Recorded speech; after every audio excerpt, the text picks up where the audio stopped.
আচ্ছা, মনে করেন ইউনিলিভার হচ্ছে ইন্টারন্যাশনাল কোম্পানি। ইউনিলিভার বাংলাদেশে ব্যবসা করবে, বাংলাদেশে আইসে সে কেয়া কোম্পানিরে কিনে নিল। কিনে নেওয়ার পরে সে কেয়া কোম্পানি থেকে এই আপনার ফেয়ার এন্ড লাভলি থেকে শুরু করে যা কিছু লাভ, এগুলো প্রোডাকশন শুরু করলো। 1 বছর প্রোডাকশন হয়ে গেল, হলো তার টাকা পয়সা ইনকাম করার আর্ন করার করছে। এখন ইউনিলিভার যে পরিমাণ টাকা এখানে বানাইলো বাংলাদেশে, সেটা কি বাংলাদেশের জিডিপি হবে, বাংলাদেশের জিএনপি হবে, না কিসের মধ্যে হবে? কি এই যে উৎপাদনটা, সেটা কিসের মধ্যে যাবে? জিডিপি হবে বাংলাদেশের জিডিপি স্যার, হবে। বাংলাদেশ জিএনপি হবে। বাংলাদেশের জিডিপি হবে জিএনপি স্যার। হবে। গুড। জিএনপি জিডিপি দুইজন এখন মারামারি লাগেন, বলেন কোনটা ঠিক? জিএনপি হবে। জিডিপি হাত উঠান, জিএনপি কয়জন? এটা বাংলাদেশে যে উৎপন্ন হয়েছে এটা বাংলাদেশের জিএনপির মধ্যে হবে? জিএনপি কয়জন? হাত উঠান আগে, রেজ ইউর হ্যান্ড। জিজ্ঞেস করেন হাত কেমনে উঠায়। নিচে দেখবেন রেজ হ্যান্ড একটা অপশন আছে। ওকে, 1 2 3 4 5, 5 জন, 6 জন, 7 জন। আমরা কিন্তু আছি হচ্ছে 34 জন। আচ্ছা, তাহলে আমি পাইলাম হচ্ছে Nasir Uddin GNP, Ariful Islam GNP, Noman Khan GNP, Runa Akter GNP, Irin Akter GNP, Rabbul Arafat Pranto GNP, Saiful Islam GNP, Salim Malik GNP and Habib GNP. এই কয়জন? আপনারা এই কয়জন হাত নামান। এখন নামান নামান নামান, সবাই হাত নামান। এই গণ দেখা শেষ আমার। সাইফুল হাত নামান, গোলাম হাসান হাত নামান।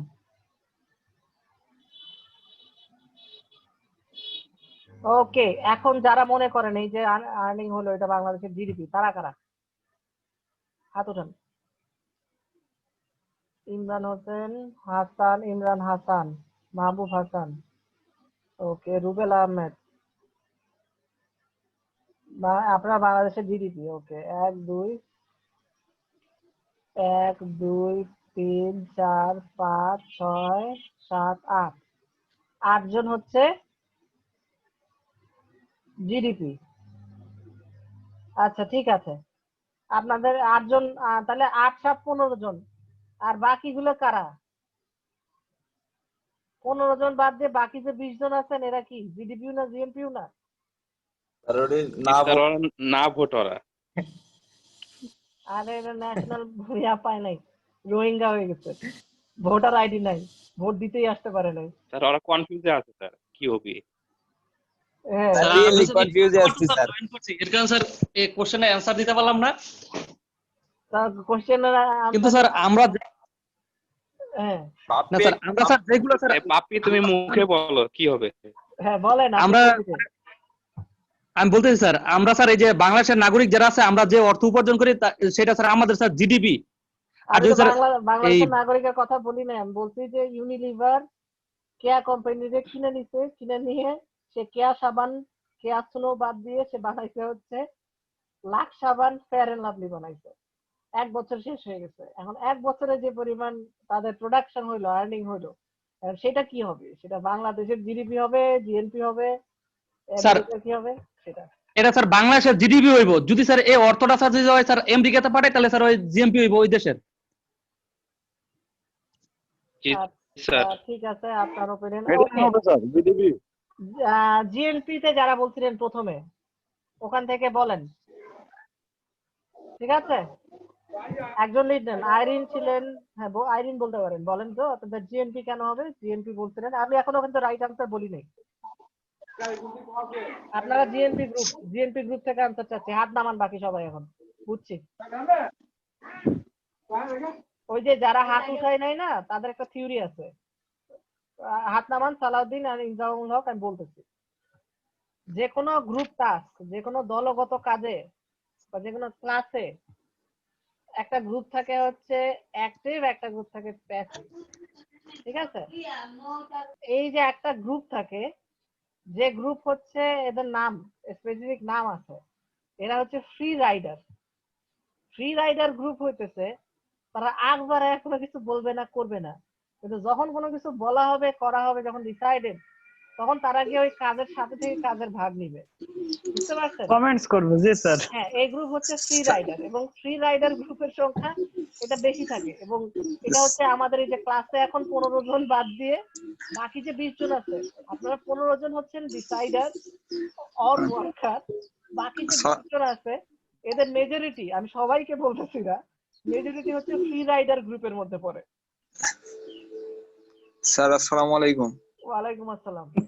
স্যার আমি যেহেতু গত ক্লাসটা করতে পারিনি এই জন্য আমি কোনো অ্যান্সারে যাইনি স্যার।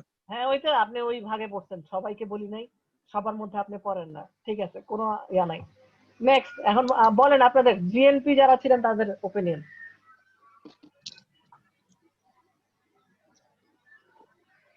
জিএনপি কি হলো যে অন্য দেশ থেকে আইসে কেন, আপনি জাস্ট এই সিচুয়েশন বলেন, ব্যাখ্যা না, এই সিচুয়েশনে আনসারটা কেন আপনাদের মনে হচ্ছে জিএনপি সেটা ব্যাখ্যা করবেন।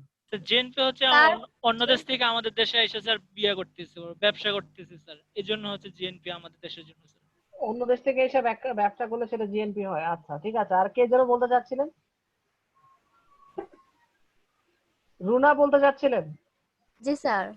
জি বলেন রুনা। স্যার জিএনপিটা হচ্ছে কোনো একটি নির্দিষ্ট সময়, মানে 1 বছরের বা যে কোনো একটা নির্দিষ্ট সময়ের মধ্যে যদি দেশ বা দেশের বাইরে উৎপাদিত সকল দ্রব্য সামগ্রী হচ্ছে জিএনপি। গুড। তাহলে এই যে কেয়া কসমেটিক যে ইউনিলিভার হয়ে গেল, তারপরে যে সে প্রোডাকশন করলো সেটা হচ্ছে জিএনপি। ওকে, এখন জিডিপি গ্রুপ ব্যাখ্যা করেন। আমি ব্যাখ্যা নিচ্ছি জিএনপি গ্রুপের দুটো ব্যাখ্যা শেষ। স্যার জিডিপি গ্রুপের স্যার পক্ষ থেকে স্যার আমি বলতেছি, স্যার যদি কোনো স্যার বহিরাগত কোনো এই কোম্পানি যদি একটা নির্দিষ্ট দেশে যদি স্যার কোনো এই মানে প্রোডাক্ট উৎপাদন করে এবং ওই দেশে যদি ব্যবসা করে, তাহলে স্যার ওইটা স্যার ওই দেশের জন্য জিডিপি। যদি স্যার যেই মুনাফা পাইবো তারা স্যার ওইটা স্যার ওই দেশের জন্য জিডিপি। যদি না স্যার তারা ওই যত টাকা স্যার মুনাফা হয়েছে কিংবা ওদের স্যার ব্যবসাপাতি টাকা যদি স্যার ওরা যে দেশ থেকে আসছে ওই দেশে যদি প্রেরণ করে দেয়, তাইলে স্যার ওই যে জিএনপি, সেই দেশের জিএনপি হবে। আচ্ছা জি স্যার। আর কেউ কোনো কিছু বলতে চান? রাইট। রাইট। আচ্ছা, আর সহমত পোষণ করতেছি স্যার। আচ্ছা, আপনারা সহমত? স্যার এটাই ঠিক। ঠিক আছে, ওকে। কেসটা যদি এরকম হয়, ব্যাখ্যা ওই যে আপনাদের আমি জিএনপি যে সংজ্ঞা দিচ্ছেন, সংজ্ঞা নিয়ে আমার কোনো কোশ্চেন নাই, সংজ্ঞা ঠিক আছে। এরপরে কিন্তু ওই যে ব্যাখ্যায় যখন আসতেছেন, আমি সিনারিওটা দিছিলাম কি, ইউনিলিভার একটা মাল্টিন্যাশনাল কোম্পানি। মাল্টিন্যাশনাল কোম্পানি মানে কি, যে অনেকগুলো দেশের, কিন্তু তার মালিকানা কোন জায়গায় দেখতে হবে। তো আমি বলছিলাম ইউএস এর কোম্পানি, ঠিক আছে, লিভার ব্রাদার্স সেটা ইউনিলিভার হয়ে গেছে। তখন ইউনিলিভার এসে যখন এই কেয়া কসমেটিক কে কিনলো, এতদিন পর্যন্ত কেয়া কসমেটিক যা কিছু তৈরি করছে, কেয়া কিন্তু আমার দেশীয় কোম্পানি, হ্যাঁ, যা কিছু তৈরি করছে, 1 বছরে যা কিছু প্রোডাক্ট তৈরি করুক, সেটা জিডিপির মধ্যেও পড়বে, জিএনপির মধ্যেও পড়বে, এটা নিয়ে কোনো কোশ্চেন নাই। কিন্তু যখনই ইউনিলিভার এটাকে কিনে নিছে, যে প্রোডাকশনটা তৈরি হচ্ছে, সেই প্রোডাকশনটা বাংলাদেশের, ঠিক আছে, শুনতে পাচ্ছেন আমাকে সবাই? জি স্যার। প্রোডাকশনটা বাংলাদেশের, ঠিক আছে। এটা যখন স্পেসিফিক আমার দেশের জন্য কি হবে? আমার দেশের জন্য এটা জিডিপি, আমার প্রোডাকশনের জন্য এটা জিডিপি, এটা ইউনিলিভার এসে করুক, আমার দেশি কোম্পানি করুক, আপনি আমি করি, যাই করি না কেন, আমার দেশের মধ্যে যখনই এটা টেরিটরির মধ্যে হচ্ছে, বাংলাদেশের সীমানার মধ্যে হচ্ছে, এটা বাংলাদেশের জিডিপি, চোখ বন্ধ করে, এটা নিয়ে কোনো কোশ্চেন নেই। যখনই এই দেশের মধ্যে কোনো জিনিস উৎপন্ন করে বাইরের দেশে যাচ্ছে, এই যে ইউনিলিভারের বললাম মালিক চেঞ্জ হয়ে গেছে, যখন মালিক নিয়ে গেল আমেরিকায়, তখন সেটা আমেরিকার জিডিপির মধ্যে না, কিন্তু ওটা আমেরিকার জিএনপির মধ্যে ইনক্লুড হবে, ঠিক আছে, ওইটা আমেরিকার জিএনপি, বাংলাদেশের জিএনপি না। এখন এটার উদাহরণ দেওয়ার জন্য আরেকটা সোজা উদাহরণ দিই আপনাদের। প্রাণের অ্যাড দেখেন না ইন্ডিয়ায়? জি স্যার। ইন্ডিয়া টিভি চ্যানেলে প্রাণের অ্যাড দিচ্ছে, প্রাণ ইতি এন্ড অল।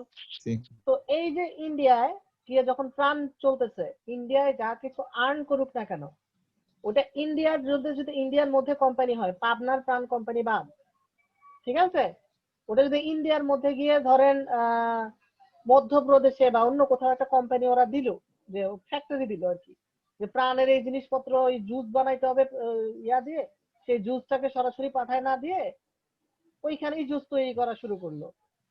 ওরা তো ওদের প্রোডাকশন ইউজ করতেছে, ওদের সবকিছু ইউজ করতেছে, কিন্তু যতগুলো কস্ট, প্রোডাকশন কস্ট টিয়া বাদ দিয়ে যে পরিমাণ লাভ হলো, সেই পরিমাণ টাকা যখন সে বাংলাদেশে নিয়ে চলে আসতেছে প্রাণ, তখন সেটা বাংলাদেশের জিডিপির মধ্যে না, ওটা তো ইন্ডিয়ায় তৈরি হয়েছে। অতএব সেটা চলে গেল তখন হচ্ছে আমার বাংলাদেশের জিএনপির মধ্যে, GNP ইন্ডিয়ার জিডিপির মধ্যে। বুঝতে পারছি? জিডিপি আর জিএনপির এই পার্থক্য তো ক্লিয়ার মাথায় থাকবে। জি স্যার। পরীক্ষায় আসবেই, কোনো না কোনো পরীক্ষায় এটা আসবেই, এদের কুইজ হোক, ফাইনাল হোক, ভাইভা হোক, থাকবেই। ক্লিয়ার? জিডিপি জিএনপির পার্থক্য এটা। স্যার, হ্যাঁ, জি স্যার। মানে জিডিপিটা হচ্ছে আমরা দেশের বাইরে, মানে দেশের ভিতরে যেটা তৈরি হয় ওটা হচ্ছে জিডিপি, আর হ্যাঁ, জিএনপি দেশের হচ্ছে ভিতরে, দেশের বাইরে যেটা তৈরি হয়, বা বাইরে যেটা উৎপাদিত বাইরে এবং ভেতরে দুটাই হতে পারে। হ্যাঁ, জিএনপি দুইটাই বাইরে হতে পারে, ভিতরে সেটা দুইটাই। হচ্ছে জিএনপি। হ্যাঁ, মানে এইটাই সিম্পলি ভাবে বোঝা যায় আর কি। সোজা কথা, বাংলাদেশের ভৌগোলিক সীমার মধ্যে যা কিছু উৎপন্ন হবে সেটা জিডিপি, ঠিক GDP আছে? সেটা জিডিপি। এটাতে সিটিজেনশিপ ফ্যাক্টর না, সে কোন দেশের নাগরিক হলো কি হলো সেটা ফ্যাক্টর না জিডিপির ক্ষেত্রে। কিন্তু যখনই আপনি জিএনপি ক্যালকুলেশন করতে যাবেন, তখন আর এই বাংলাদেশের টেরিটরি বর্ডার কোনো ফ্যাক্টর না, তখন ফ্যাক্টর হচ্ছে বাংলাদেশের সিটিজেনশিপ। সে একেবারে সোমালিয়াতে গিয়ে তৈরি করুক, সে জিম্বাবুয়েতে গিয়ে তৈরি করুক, জিম্বাবুয়েতে গিয়ে সবজি চাষ করুক, যা কিছুই করুক, বাংলাদেশের নাগরিক যদি সে হয় এবং বাংলাদেশের প্রোডাকশনের মধ্যে যদি সে পাঠায় টাকা, তখন সেটা যাবে হচ্ছে জিএনপির মধ্যে। জিএনপি ডিসাইড হয় সিটিজেনশিপ দিয়ে, জিডিপি ডিসাইড হয় জিওগ্রাফিক্যাল লোকেশন দিয়ে, আমার বর্ডার দিয়ে। বুঝতে পারছি? দুইটা ফ্যাক্টর কিন্তু বলে দিলাম। ক্লিয়ার? বুঝছেন সবাই? জি স্যার। জি স্যার। জি স্যার। আরেকবার একটু বললে ভালো হবে স্যার। আরেকবার বললে আচ্ছা ঠিক আছে, আরেকবার বলতেছি। জিডিপির ক্ষেত্রে সিটিজেনশিপ ফ্যাক্টর না, জিডিপির ক্ষেত্রে ফ্যাক্টর হচ্ছে আমার সীমানা, রাষ্ট্রীয় সীমানা। রাষ্ট্রীয় সীমানার মধ্যে যা কিছু উৎপন্ন হবে, সেবা, প্রোডাক্ট, সেগুলো এক বছরের মধ্যে যা কিছু হোক সেটা জিডিপি। জিএনপির ক্ষেত্রে আমার সিটিজেনশিপ ফ্যাক্টর রাখে, আমার বাংলাদেশের নাগরিক বাংলাদেশে উৎপন্ন যা করুক সেটাও জিএনপি হবে, বাংলাদেশের বাইরে গিয়ে যে কোনো দেশে পৃথিবীর যা কিছু উৎপন্ন করুক সেটার সাথে বাংলাদেশে যখন পাঠাচ্ছে সেটা জিএনপি হচ্ছে।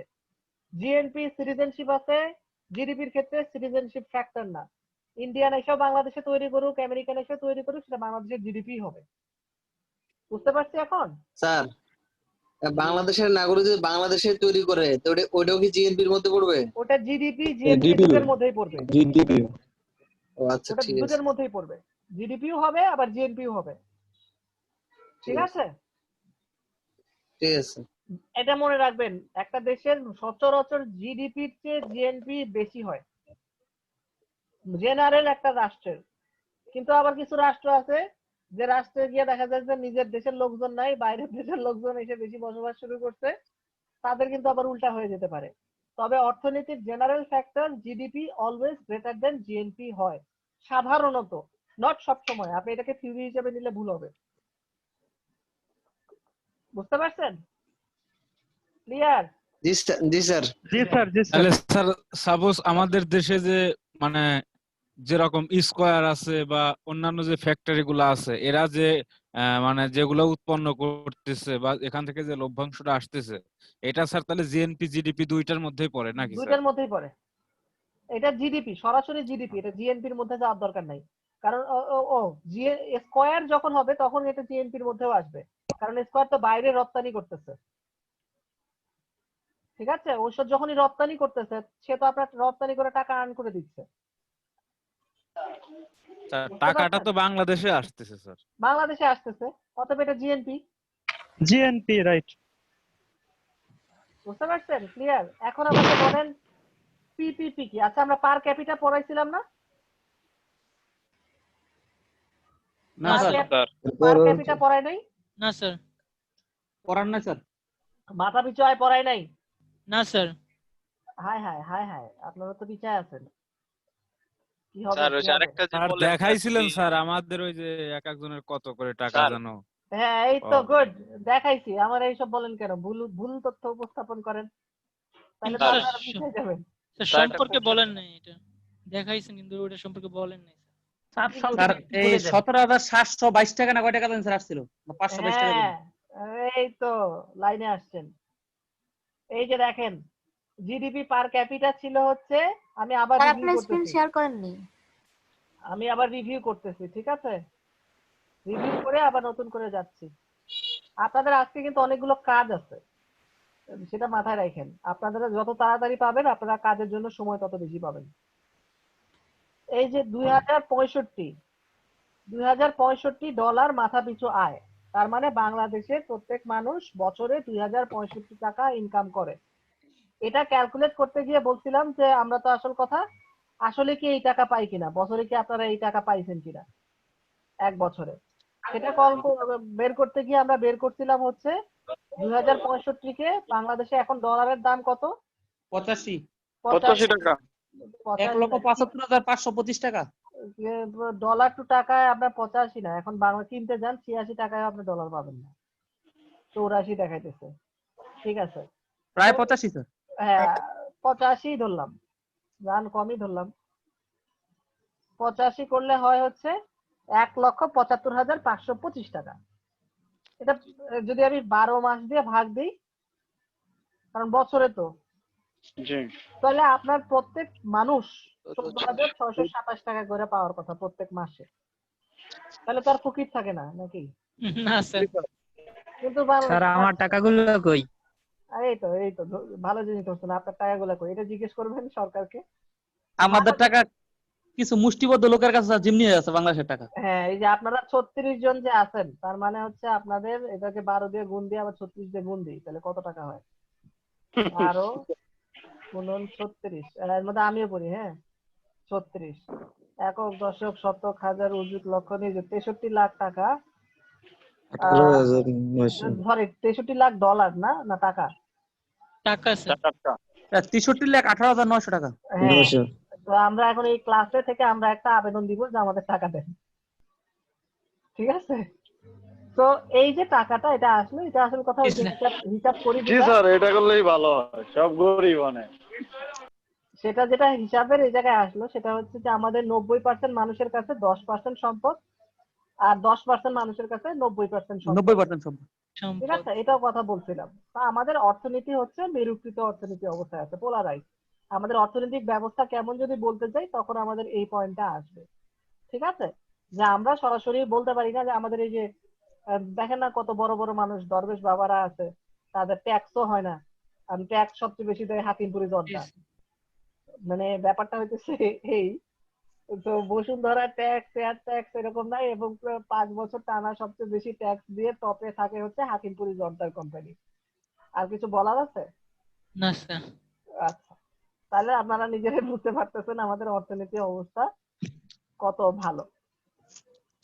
তো এই যে গেল, বসুন্ধরা স্যার ল্যান্ডের ব্যবসা করে স্যার সবচেয়ে বেশি স্যার ওরা ইনকাম করছে। বাংলাদেশের টাকা যখন সুইস ব্যাংকে স্যার রাখা হয় ট্যাক্সের জন্য স্যার, সেটা এই তো যে এই যে যত কষ্ট করে, ওই যে আমি একটু আগে বললাম জিম্বাবুয়েতে গিয়ে ব্যবসা করে সবজি চাষ করে বাংলাদেশের টাকা পাঠায়, এই যে মানুষগুলা টাকা পাঠায়, আর আমাদের দেশে আমরা কিছু যোগ পালি, এই যোগ গুলা টাকা পয়সা সবকিছু হওয়ার পরে সে পাঠায় দেয় সুইস ব্যাংকে। আরে ভাই, বাংলাদেশ ব্যাংকে রাখতে তো কোনো না কোনো ভাবে একদিক দিয়ে না একদিক দিয়ে আমার দেশের লোকজন পায় নাকি? জি স্যার। সে এখানে যখনই বাইরে টাকা পাঠাবে, তো সুইস ব্যাংক নিজের ট্যাক্সও রাখে সে জায়গায়, পরে আবার এই যে যখনই এই যে কারো কারো আবার অ্যাকাউন্ট বন্ধ করে দেয়, তার মানে আম সালা সবই বাংলাদেশেরই গেল, ওরও গেল বাংলাদেশের সহ গেল। স্যার একটা প্রশ্ন করি একমাত্র যদি স্যার মুসাবির শমশেরের টাকা যদি স্যার বাংলাদেশে আসে সুইস ব্যাংক থেকে, বাংলাদেশ ব্যাংকে আসলে স্যার তারপরও স্যার দেশ উন্নতির দিকে স্যার আগাইতো। স্যার একটা প্রশ্ন করি স্যার।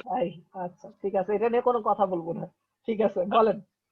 স্যার একটা প্রশ্ন হচ্ছে স্যার, যে আমাদের বিশ্বে দেখা যায় যে এক এক দেশে মুদ্রার মান এক এক রকম, যে বাংলাদেশে টাকা হিসাব করলে যেমন আমেরিকাতে যেমন আছে 84 টাকা, যেমন 84 পয়সা যেরকম দেখাইছে, আবার সৌদি রিয়াল যেমন বাংলাদেশে 22 টাকা, আবার কুয়েতের টাকা 365 টাকা, এরকম যে কম বেশি হ্যাঁ, এই আন্তর্জাতিক বাজারের যে এই মুদ্রার দাম যে কম বেশি হয় এটা কেন হয় স্যার? এটা একটু বিস্তারিত ব্যাখ্যা দিয়ে বুঝাইলে বুঝতে পারতাম।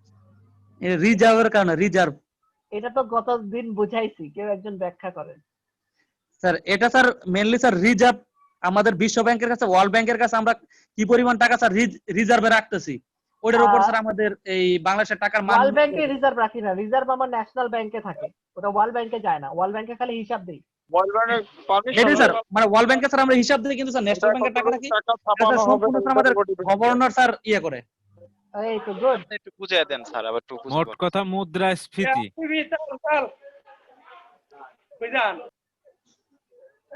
আপনি একটু বুঝাই দেন, বাপ্পিটা বোঝা যায় না। বাপ্পিটা সবাই কিন্তু ঠিকই বলেছে, তো আপনাদের কথায় কিন্তু জেনুইন আনসার চলে আসছে। আসলে এই যে টাকার মান নির্ধারণ হয় হচ্ছে রাষ্ট্রীয় ব্যাংকের উপর। হ্যাঁ, প্রত্যেকটা দেশের একটা করে সেন্ট্রাল ব্যাংক থাকে, সেন্ট্রাল ব্যাংক যেমন বাংলাদেশ ব্যাংক, বাংলাদেশ আছে ব্যাংক যেমন যেমন, এরকম। ঠিক আছে। তো এই টাকা ছাপাবে, এখন টাকা ছাপাইতে গেলে আমি যদি এখন আমার কিসের বেসিসে আমি ব্যালেন্সটা করব, কিসের বেসিসে? আমি তো টাকশাল বানাইছি, মানে আমার দেশে যখন দরকার সরকার যমুনা সেতু বানাইতে হবে, এরপর পদ্মা সেতু বানাইতে হবে, নাও টাকা ছাপাও, এত টাকা তো ছাপায়া দিয়ে দাও, জাপানকে দিয়ে দাও, চায়নাকে দিয়ে দাও, তারা এসে দিয়ে দিল। ব্যাপারটা তো এমন না, তাই না? তো টাকা যখন ছাপাইতে গেলে তার একটা মার্কেট ব্যালেন্স রাখতে হবে। এই মার্কেট ব্যালেন্স রাখতে গেলে তার করতে হবে কি, তার একটা রিজার্ভ, তার আসল কথা সামর্থ্য কত সেটা বুঝাইতে হবে। এই সামর্থ্য বোঝানোর জন্য তার ব্যাংক রিজার্ভ দেখবে, সেন্ট্রাল ব্যাংক কি রিজার্ভ করতেছে। আগে 1970 সালের আগে সব দেশের ব্যাংক স্বর্ণকে, গোল্ডকে রিজার্ভ হিসেবে কাউন্ট করতো। গোল্ড যেহেতু মেটাল, ধাতু, নষ্ট হবে না, ক্ষয়প্রাপ্ত হয় না, এই জন্য গোল্ডের দাম যেহেতু রেয়ার, পাওয়া যায় না এত বেশি, এবং কৃত্রিম উপায়ে স্বর্ণ বানানো যায় না, ঠিক আছে। সো গোল্ডের প্রাইসের উপর ডিপেন্ড করে আমি ওই অনুযায়ী কত টাকার কত ক্যারোট, যে 22 ক্যারোট, 24 ক্যারোট গোল্ড রেখে দিচ্ছে, সেটার ইন্টারন্যাশনাল মার্কেট প্রাইস কত সেই অনুযায়ী। এই যে গোল্ড সোনা চোরা চালান হওয়ার পিছনে রিজন এটা একটা, পরে আরেক সময় এটা বলবো, ঠিক আছে। যে যে স্বর্ণ আসে, এ আসে, সে আসে, এটা এটা এটা কেন ধরে, কেন ধরার পিছনে কারণ কি, আসতেই পারে, নিয়ে আসছে, সমস্যা তো দেখি না। তো ওইটা হচ্ছে এখন এই যে স্বর্ণ যখন এরকম রিজার্ভ রাখে, তো 1960 সালের স্নায়ু যুদ্ধের পরে আমেরিকা একটা ট্রাম্প কার্ড প্লে করে, ঠিক আছে। আমেরিকা তো রাশিয়ার কাছে হাঁটতেছে, রাশিয়া স্পুটনিক বানায়, রাশিয়া বড় দেশ, সে অবস্থা, সোভিয়েত ইউনিয়ন তখন, তখন রাশিয়া ভাঙে নাই। আমাদের কিন্তু স্বাধীনতার সময় আমাদের সাপোর্টেড দেশ কিন্তু সোভিয়েত ইউনিয়ন, আমেরিকা না। আমেরিকা পাকিস্তানের খুব ভালো রকম জাত ভাই, ওরা এখন পর্যন্ত আছে, ঠিক আছে। আমেরিকার প্রধান বন্ধু রাষ্ট্র হচ্ছে মানে পাকিস্তানের প্রধান কাছের বড় ভাই বন্ধু রাষ্ট্র হচ্ছে আমেরিকা, ঠিক আছে। এটা তাদের পলিসি। এখন যখন এই যে আসলো 60 সালের পরে, যখন 70-এ যখন হলো, তখন সোভিয়েত ইউনিয়ন ভেঙে গেল এবং ডলারের দাম, তখন তারা বললো যে ডলার রিজার্ভ রাখতে, টাকার সাথে মানে গোল্ডের সাথে সাথে ডলার রিজার্ভ রাখতে। তারপরে দেখা গেল বাংলাদেশ ব্যাংকে একটা ডিসিশনে গোল্ড একটা পার্সেন্টাইল রাখে, 1% রাখে হচ্ছে ডলার রিজার্ভ রাখে। এখন ডলার রিজার্ভ রাখার জন্য একটা ভয় যেটা, সেটা হচ্ছে আমি এত ডলার রিজার্ভ রাখছি, ডলারের মার্কেট প্রাইস। এখন আমেরিকারে যদি উড়ায় দেয়, যে ওয়ার্ল্ড ট্রেড সেন্টার ধ্বংস করলো, এটা করলো, সেটা করলো, আমেরিকার ডলারের মান যদি ফল করে, আমি রিজার্ভে রাখছি ডলার, তার মানে হচ্ছে আমার টাকার মানও ফল করে যাবে। এটা একটা ফ্যাক্টর যে আমার টাকার মান অন্য দেশের মানের সাথে ফল করার চান্সেসটা কোথায়। আরেকটা ফল করার ফ্যাক্টর হচ্ছে আমার স্বর্ণ যদি দাম কমে যায়, তখন আমার প্রাইস কমে যাবে। এরপরে আরেকটা ফ্যাক্টর যেটা সবচেয়ে বড় কি ফ্যাক্টর, সেটা হচ্ছে আমি যখন টাকা পয়সা আর্ন করি, আমি যখন টাকা পয়সা বাজারে ছাড়ি, তখন আমি আমার সঞ্চয় না চিন্তা করে আমি শুধু টাকা ছাপাইতে থাকলাম, তখন আমার দেখা গেল বাজারে দ্রব্যের যে পরিমাণ, তার চেয়ে বেশি আমার টাকা আছে, ঠিক আছে। মানুষের কাছে 10,000 টাকা আছে, কিন্তু মানুষের কাছে 2 কেজি চাল নাই। তখন দেখা গেল এই 2 কেজি চাল কেনার জন্য মানুষ 10,000 টাকা দিয়ে বসে আছে। যেমন জিম্বাবুয়ে 1 লাখ, 2 লাখ, 3 লাখ টাকা, মানে টাকার বস্তা নিয়ে আসে, কাগজ, কারণ টাকার দাম ওখানে ভ্যালু কমে গেছে, ঠিক আছে। তো ওই যে নিয়ে আসলো তখন এই যে যখন এরকম টাকা বেশি ছাপায় ফেলে বাজারে, একটা রাষ্ট্রের বাজারে দ্রব্যের তুলনায়, তখন সেটাকে বলে হচ্ছে ইনফ্লেশন। ইনফ্লেশনের বাংলা হচ্ছে মুদ্রাস্ফীতি, অর্থের পরিমাণ বাজারে বেড়ে যাওয়া, ঠিক আছে, সহজলভ্যতা হয়ে যাওয়া। এই জায়গা হচ্ছে ব্যালেন্স রাখতে হয় সব সময়। সেই জন্য সরকার কখনো টাকা ছাপাইতে পারে না সরাসরি। সরকার, বাংলাদেশ সরকার টাকা ছাপাইতে পারে 1 টাকার কয়েন, 2 টাকার কয়েন আর 5 টাকা। বাকি যে টাকাগুলো আছে এগুলো সবসময় বাংলাদেশ ব্যাংক, এবং বাংলাদেশ ব্যাংক স্বায়ত্তশাসিত অটোনোমাস অর্গানাইজেশন, এর উপর সরকার সরাসরি কোনো ডিসিশন চাপাই দিতে পারবে না। অর্থ মন্ত্রণালয় বাংলাদেশ ব্যাংকের কাছ থেকে টাকা নিয়ে তারপরে সরকারি চাকরিজীবীদের বেতন দেয়, এবং সরকার এই যে ট্যাক্স যা কিছু পায় রেভিনিউ সেগুলো জমা করে হচ্ছে বাংলাদেশ ব্যাংকে। বুঝতে পারছেন? Bangladesh bank autonomous. তো এরকম প্রত্যেকটা রাষ্ট্র এরকম একটা পলিসি মেইনটেইন করে তার অর্থের মান নির্ণয়ের জন্য, এবং এই অর্থের মানটা বুঝায় এই দেশটা কতখানি ভালো অবস্থায় আছে, স্বাবলম্বী অবস্থায় আছে, কতখানি উইক অবস্থায় আছে, তার অর্থনৈতিক কাঠামো। এটা একটা জেনারেল পার্সপেক্টিভ। এখন বুঝতে পারছেন? ক্লিয়ার?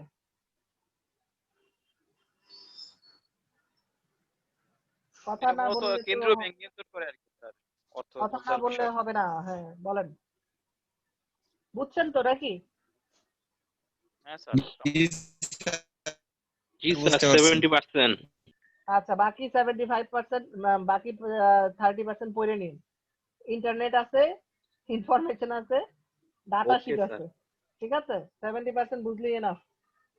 ওকে, এরপরে আরো যখন পড়তে যাবেন আরো ফ্যাক্টর চলে আসবে। জিএনআই একটা ফ্যাক্টর আসবে, গিরি ফ্যাক্টর, হ্যাঁ, ওগুলো নিয়ে আরো অর্থনীতির আরো ডিপ ডিসকাশনে যাচ্ছি না আমি। আপনাদের জেনারেল লেমেন ভাষায় সাধারণ মানুষ অর্থনীতি বলতে যা বুঝে সেটা।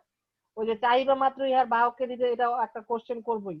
কোন টাকায় লেখা থাকে এটা দিতে বাহকটা কে, এই কোশ্চেন মাস্ট আসবে, ঠিক আছে?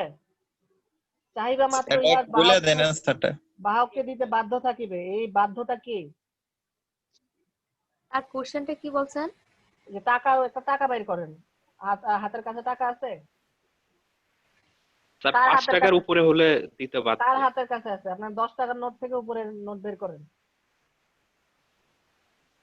স্যার গুগল থেকে বের করে দেখেন। স্যার আরে বাঙালি, চাইবা মাত্র বাহককে 50 টাকা দিতে বাধ্য থাকিবেন।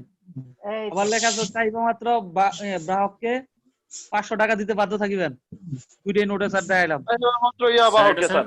বাংলাদেশ ব্যাংকের যে নোটটা আছে ওই নোটগুলোর মধ্যে লেখা এই যে নেন, আসেন আপনাদের কথা স্যার 10 টাকা নোটও আছে। এই যে নেন, আপনারা কইছেন না গুগল, যে গুগলে বের করছি, ঠিক আছে? দেখতে পাচ্ছেন?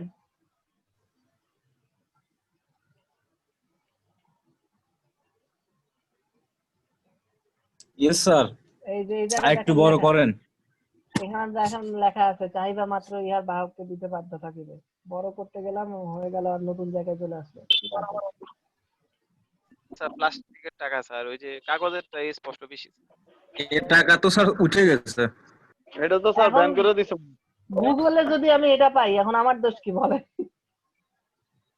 গুগলে স্যার মনে হয় এটা সংরক্ষিতর জন্য দিয়ে রাখছে, কারণ এটা তো আর পাওয়া যায় মানে না। মজিবরের ছবি আছে, অবশ্যই রাখা লাগবে। রানিং আছে স্যার, ওটাও আছে স্যার, ওই ছবিটাও আছে যেটা বর্তমানে আচ্ছা, চলতেছে। এই যে চাহিদা মাত্র ইহার বাহককে দিতে বাধ্য, 10 টাকা দিতে বাধ্য থাকবে। এখানে দেখেন গণপ্রজাতন্ত্রী বাংলাদেশ সরকার দায়িত্বে প্রবর্তিত। এই যে এখানে দেখেন Mohammad Farasuddin governor, governor Bangladesh bank. যখনই গভর্নর সাইন করতেছে সেটা বাংলাদেশ ব্যাংক সাইন করবে।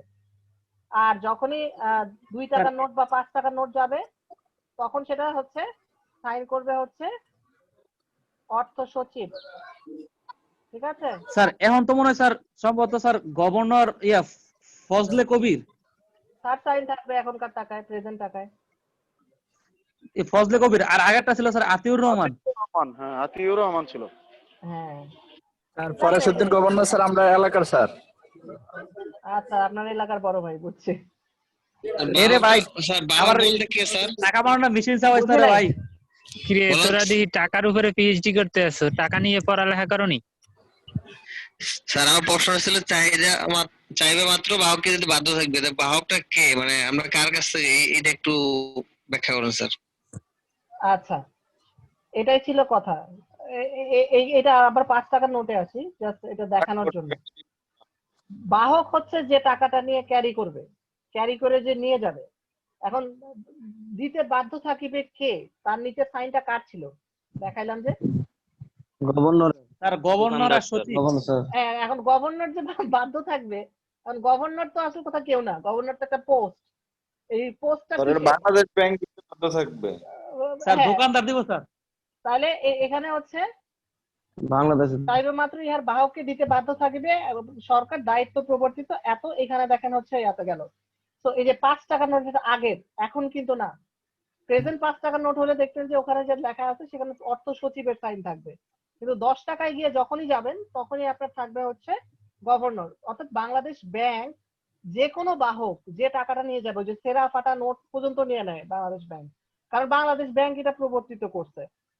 তার দায়িত্ব হচ্ছে এই টাকার পরিমাণ সমপরিমাণ, এখন 10 টাকার সমপরিমাণ যে দ্রব্য বা যা আছে সেই পরিমাণ সমর্থ এই বাংলাদেশ ব্যাংক বাধ্য এটা দেওয়ার জন্য। ঠিক আছে, এটা যেই দেশের সেন্ট্রাল ব্যাংক টাকা ছাপাবে এটা তার দায়িত্ব পড়বে। বুঝতে পারছি? আনসার হয়েছে? ক্লিয়ার? জি স্যার। মানে স্যার টাকাটা স্যার দিব কে, মানে বাধ্য থাকিবে কে? ব্যাংক বাধ্য থাকবে, বাংলাদেশ ব্যাংকটাও। আপনি টাকা নিয়ে গিয়ে ইয়ারে বলতে পারবেন না, ব্র্যাক ব্যাংক অন্যান্য তার ব্যাংক সাথে বিনিময় হবে, সে দিতে বাধ্য থাকিবে। তুমি একটা জিনিস নিলা তার কাছ থেকে, তুমি বিনিময়ে তাকে টাকাটা দিচ্ছ। টাকাটা কি? টাকাটা বিনিময়ের মাধ্যম। ঠিক আছে, বুঝি নাই, আবার বলেন। স্যার দোকানদারের কাছে চাইলে স্যার দিব না স্যার? দোকানদার হচ্ছে আপনার বিনিময়ের মাধ্যম হিসেবে দোকানদারের কাছে কি টাকাটা দ্রব্য দিচ্ছে। এই যে সেটাই তো বলতেছি স্যার, যে বিনিময় যার সাথে ঘটবে সেই দিতে বাধ্য থাকিবে। তুমি একটা জিনিস দিলা, সে তোমারে টাকা দিল। বুঝছো বাপ্পি? বিনিময়ের জন্য আপনি আরে বুঝতে পারছি, আমি তো মজা করে বলছি দোকানদার দিব কিনা। মিডিয়াম হিসেবে ইউজ করবেন।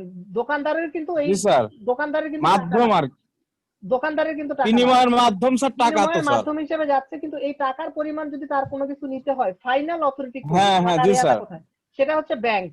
ব্যাংক হচ্ছে সব সময় এটার পরিমাণ দিতে বাধ্য, এটার বাহককে। এই বাহক তো দোকানদার হয়ে গেল। যখন আপনি বিনিময় করে 10 টাকা দিয়ে একটা চিপস নিলেন, আপনি চিপস খেয়ে ফেলতেন শেষ, কিন্তু বাহক তখন কে হয়ে গেল? আপনি বাহকের পরিবর্তন করলেন। কিন্তু এই বাহক গিয়ে যখন বাংলাদেশ ব্যাংকের কাছে দাবি করবে, বাংলাদেশ ব্যাংক জুরিসডিকশনে বাধ্য তাকে এই পরিমাণ দিতে। বাংলাদেশ ব্যাংক কারো কাছে এক্সচেঞ্জ করতে যাবে না তখন। ঠিক আছে, বুঝতে পারছেন? ওকে।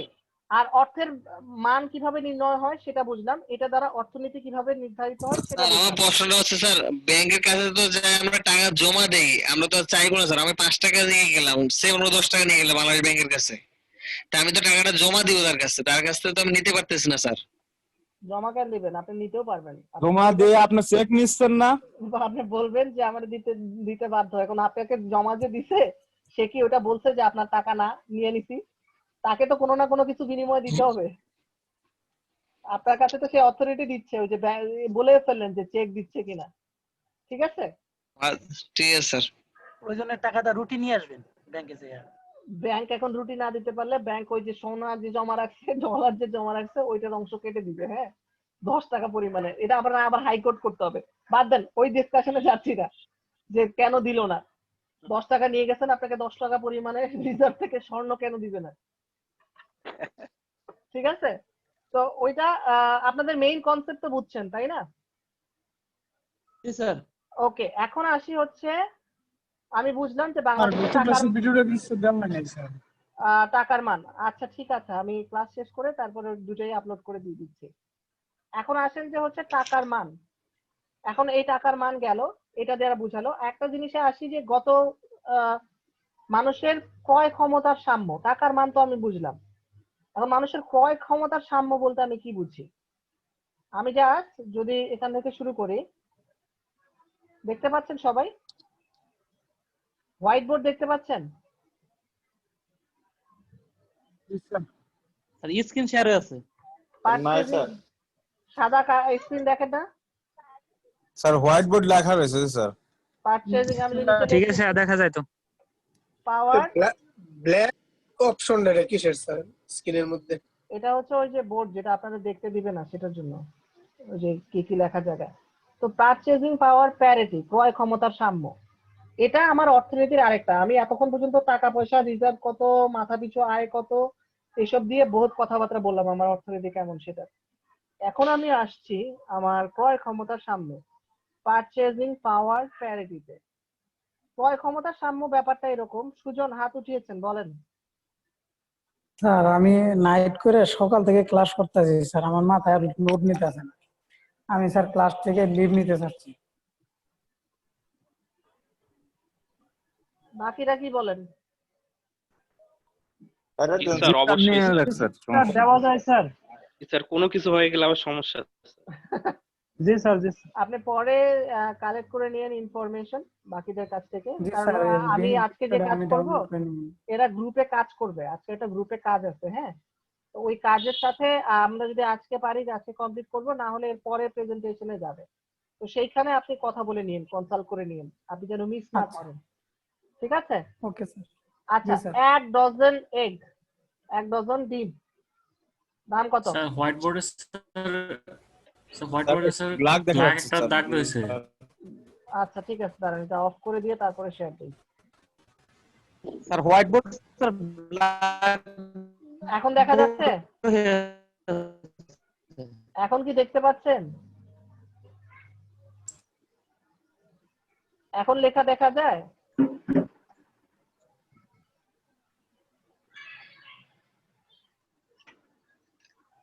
অল স্টুডেন্ট লেখা দেখতে পাচ্ছেন নাকি? লোডিং স্যার নিতেছে এখন দেখা যায়। আচ্ছা, 1 ডজন এগের দাম কত? 1 ডজন ডিমের দাম কত? 120 টাকা স্যার, আবার দেখা যাচ্ছে না তো। 120 টাকা। আচ্ছা হয়নি তো স্যার এখন দাম বেশি স্যার। আচ্ছা আমরা কথা শুনি, না দেখা গেলে সমস্যা নাই। আপনি কন্টিনিউ করেন। স্যার এটা পাইকারি দাম। আচ্ছা ঠিক আছে, 1 ডজন ডিমের দাম 120 টাকা, দেখলাম, লিখলাম। ঠিক আছে, এখন আমেরিকায় যাই। দেখা না গেলে কি করব বলেন? বিপদে তো আছি, দেখা যাবে। স্যার আপনি স্যার কন্টিনিউ করেন স্যার, দেখা না গেলে সমস্যা নাই। এখন আসেন, এই 1 ডজন ডিম আমেরিকায় কত? 1 dozen egg price in sir এখন ঠিক আছে। প্রাইস ইন ইউএসএ, হ্যাঁ।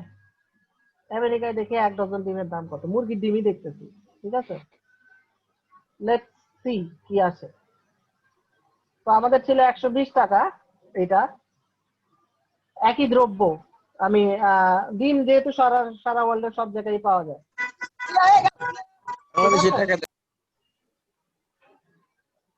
দেখেন এখানে দেওয়া হচ্ছে 2.75 when US dollar on an average 2.75 টাকা ডলার। তখন 2.75 কে যদি আমি টাকায় কনভার্ট করি, আমরা 233 টাকা। আর আমি বলছিলাম যে আমার দেশে এখন ডিমের দাম 120 টাকা। ডিমের ব্যবসা করাই ভালো। ওইখানে 113 টাকা বেশি দিতে হয়, মানে দ্বিগুণ বেশি দিতে হচ্ছে, তাই না? এখন আমার দেশে যে মানুষটা জাস্ট ডিম দিয়ে কম্পেয়ার করে 20,000 টাকার চাকরি করে বা 40,000 টাকার চাকরি করে, সে যখন আমেরিকায় যাবে তখন তার জীবনযাত্রার মান কততে নামে আসবে?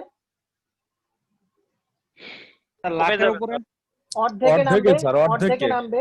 তার মানে সে 20,000 টাকায় যে জীবনযাত্রার মান যেরকম নির্ণয় করতে হতো তার সেরকম চলবে, তাই না?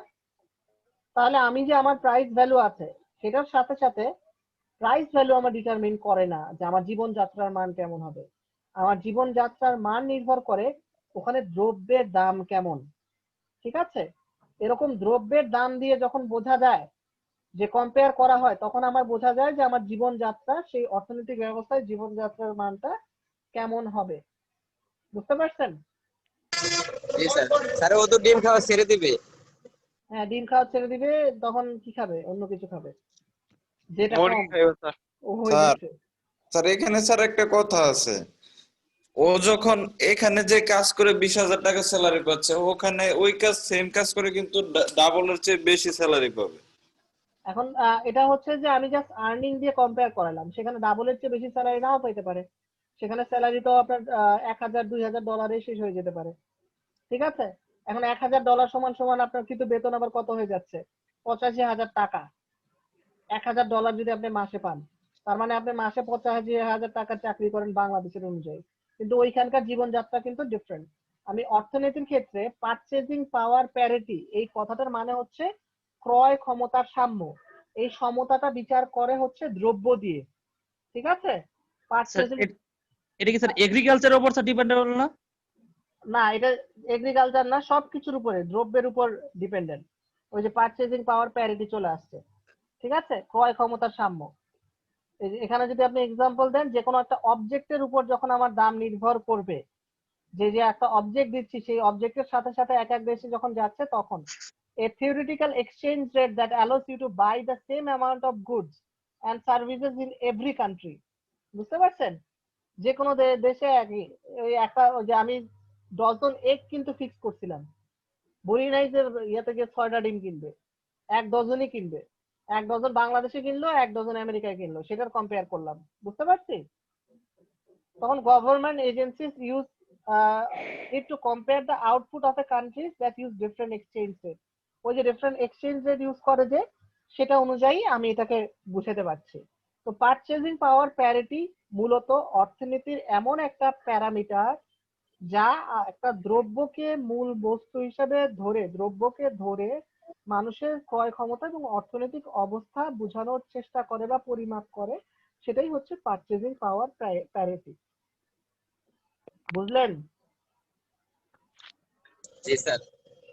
ওকে, এখন এতক্ষণ ধরে আমি যে কথাগুলো বললাম, যে আমি বললাম যে রিজার্ভ বেশি হলে সে দেশ বড়লোক, যেমন কুয়েতের দিনারের দাম বেশি, এটার দাম বেশি, ওটার দাম বেশি, তাই না? বা আমেরিকা আমার 1 টাকা সমান কত। যেমন আমি যদি এক্সচেঞ্জ রেট দেখি, আমরা পাকিস্তানের চেয়ে আমাদের ইকোনমি ভালো, তাই না?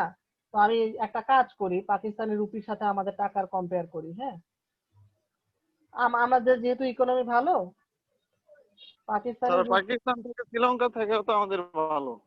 হ্যাঁ, আসতেছি আমি। রুপি টু বিডিপি, হ্যাঁ, এখানে দেখেন 0.51, মানে 1 টাকা সমান বাংলাদেশের 50 পয়সা। তা আমাদের ইকোনমি ভালো, ওদের ইকোনমি কমতেছে, খারাপ হচ্ছে। এটা গেল, এটা একটা অর্থনৈতিক অবস্থা বুঝাইতেছে। আর একটা মজার ইনফরমেশন দেখেন, জাপান, জাপান তো চিনেন না সবাই? জি স্যার। জাপানের টাকা, জি স্যার। মানে জাপান কিরকম স্যার। কান্ট্রি আপনাদের কিরকম মনে হয়? উন্নত country। ইলেকট্রনিক্স এর জন্য সেইখানে তো স্যার সবচেয়ে বিখ্যাত। সেইখানে তো দেখা যাচ্ছে পাকিস্তানের মূল্য, টাকার মূল্য অনেক কম বাংলাদেশে স্যার। হ্যাঁ, শ্রীলঙ্কার টাকার মূল্য কম বাংলাদেশ থেকে। বাংলাদেশের এটা তো অর্থনীতি হিসেবে ওই যে স্যার ইন্ডিয়া তো অনেক বেশি স্যার, ইন্ডিয়াতে তো প্রায় 50 পয়সা বেশি স্যার। 50 পয়সা বেশি, মানে বাংলাদেশ আর ইন্ডিয়ার মধ্যে খুব বেশি পার্থক্য নাই। 16 পয়সা। ইন্ডিয়ান রুপি 1 আর বাংলাদেশে 1.6, কিন্তু আমরা গাধামি করে ওদের রুপির ডাবল অ্যামাউন্টের দিয়ে চকলেট খাই। যখন একটা ক্যাডবেরি কিনতে যান, ওদের ওখানে 100 রুপি লেখা থাকে, আমরা 300 টাকা দিয়ে কিনি। তো আমাদের গাধামি ছাড়া তো আর কিছু না। স্যার এই যে বুঝতে পারছেন? 200 রুপি বেশি আর চাইতেছে, এখন কি মানি এক্সচেঞ্জ করলে পরে স্যার এই ইন্ডিয়ান 1 রুপি নিলে পরে স্যার এই 1 টাকা 16 পয়সা করে ধরবে নাকি? মানে এটা বাংলাদেশ ব্যাংক ধরবে, কিন্তু আপনি ব্যাংক যখনই থেকে নিলে আপনি যখনই অন্য কারো কাছে নিতে যাবেন, তখন তারা আবার তাদের অনুযায়ী নিবে আর কি। না, এটা কি অ্যাভেলেবল স্যার বাংলাদেশ ব্যাংকে? হ্যাঁ, অ্যাভেলেবেল, কিন্তু আপনার লাইন ধরে থাকতে হবে আর কি। ও আচ্ছা আচ্ছা, ঠিক আছে। ঠিক আছে, ওরা এই যে এক্সচেঞ্জ, মানি এক্সচেঞ্জ গুলোতে এমনি বড় লোক হয়, বুঝছেন নাই? বাংলাদেশ ব্যাংকে গিয়ে এতক্ষণ ধরে না কাজ করে সবাই মানি এক্সচেঞ্জ, দেখেন না পথে ঘাটে মানি এক্সচেঞ্জ আছে। স্যার নতুন টাকা, হ্যাঁ স্যার নতুন টাকা, নতুন আরে টাকা না, না, টাকা পরিবর্তন, মনে করেন টাকা করে বাংলাদেশের আপনি টাকা যখন তুই মালয়েশিয়া যাবেন, তখন সব টাকা দিয়ে আপনি মালয়েশিয়ান ইয়ার নিতে চাবেন, ঠিক আছে? জি স্যার, ওই না টাকাটা স্যার পাঠান। আমি স্যার ওইটা বলি নাই স্যার। আমি স্যার বলতেছি এই যে স্যার এই যে গুলিস্তানে কিংবা ইয়াতে স্যার এই যে ওইটা এই না ভাই, নতুন ওইটা টাকা না, ইয়া করে না স্যার। ওইটা না, ওইটা না, ওইটার কথা বলি নেই। আর ওটা এটার সাথে কোনো কিছু না, কানেক্টেড এক্সচেঞ্জ নেই। রেট হচ্ছে যে আপনি যখন বিদেশ যাবেন বা আপনি বিদেশ থেকে আসছেন, টাকাগুলো ব্যাংকের মাধ্যমে আপনার এক্সচেঞ্জ করার কথা বাংলাদেশ ব্যাংকে, সেটা না করে যখন আপনি এই যে বাইরে যে দোকানগুলো আছে সেখান থেকে যখন আপনি চেঞ্জ করেন, সেটা বুঝতে পারছেন? এটা ওই নতুন টাকা, ছেঁড়া টাকা, পুরান টাকা, নতুন টাকা দেওয়া হয়, ওগুলো না, ওগুলো আলাদা, ঠিক আছে? আচ্ছা, এখন হচ্ছে 1.16, এটা গেল। এখন আমি জিজ্ঞেস করছিলাম যে জাপানের কি অবস্থা। জাপান রাষ্ট্র হিসেবে কেমন, কি মনে হয় আপনাদের? জাপান তো অনেক উন্নত রাষ্ট্র স্যার, কিন্তু টাকার মানে বাংলাদেশে কম স্যার। এই তো খুঁজে পাইছেন, ঠিক আছে।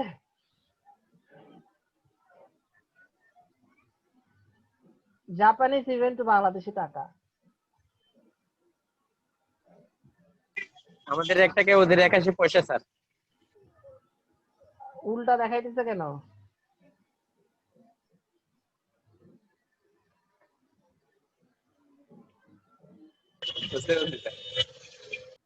One Japanese even equals to 0.81 Bangladeshi টাকা, ঠিক আছে।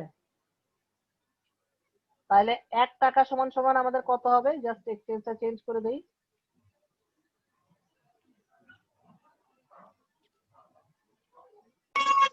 স্যার ওদের 1 টাকা 81 পয়সা সমান জাপানিজ আমাদের বাংলাদেশে 1 টাকা সমান জাপানিজ ইয়েন 1.24, তাই না? তার মানে আমি বেশি টাকা পাবো। তার মানে বাংলাদেশের চেয়ে জাপান এত ডেভেলপ, কিন্তু অর্থনীতির মানে তারা নিচে কেন? কি মনে হয়? এতক্ষণ ধরে তো দেখাইলাম America, USA, sorry England, euro, কিন্তু জাপানের সাথে এই কাহিনী। আর ওদের যে মানে ন্যাশনাল মানে ইন্টারন্যাশনাল যে ব্যাংকটা মানে ওদের দেশের, যেরকম আমাদের বাংলাদেশ ব্যাংক, সেরকম ওদের যে ব্যাংকটা আছে, কেন্দ্রীয় যে ব্যাংকটা, হ্যাঁ কেন্দ্রীয় যে ব্যাংকটা আছে ওইটার রিজার্ভে স্যার মানে টাকার পরিমাণটা আর কি সেরকম ভাবে রয়েছে, মানে বাংলাদেশে যেরকম রয়েছে এর থেকে মনে করেন যে ওদের রিজার্ভের টাকাটা কম। গুড এই পয়েন্ট, জন্য ভেরি গুড। এন্ড রিজার্ভে কম দেখে তাহলে তো তারাকে আমি করব না। ওরা রিজার্ভে কম রাখছে কোন পলিসিতে? স্যার ওদের দ্বিতীয় বিশ্বযুদ্ধে মনে হয় স্যার ওদের অর্থনৈতিক অবস্থা ধ্বংস হয়ে গেছে না স্যার?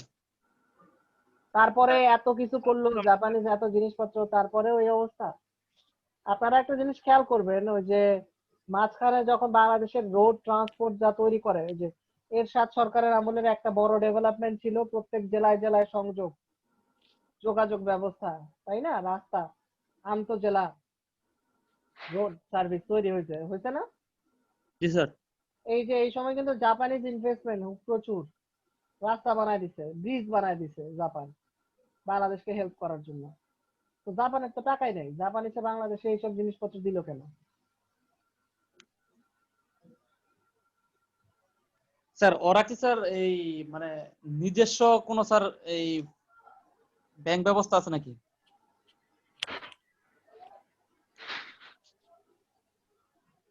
ওদের নিজস্ব ব্যাংক ব্যবস্থা না, এটা তো আমার ইন্টারন্যাশনাল সাথে কম্পেয়ার করতে হবে।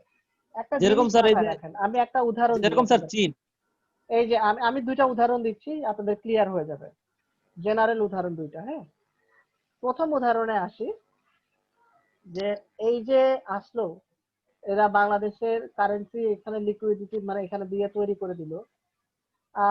আপনারা যদি রাস্তাঘাটে দেখেন, তারা রোড টোড তৈরি করে দিল, রাস্তাঘাটে যে গাড়িগুলো দেখেন, গাড়িগুলো কোন কোম্পানির দেখেন বেশি? Sir Toyota. Good, Indian company Japan. Toyota company কার?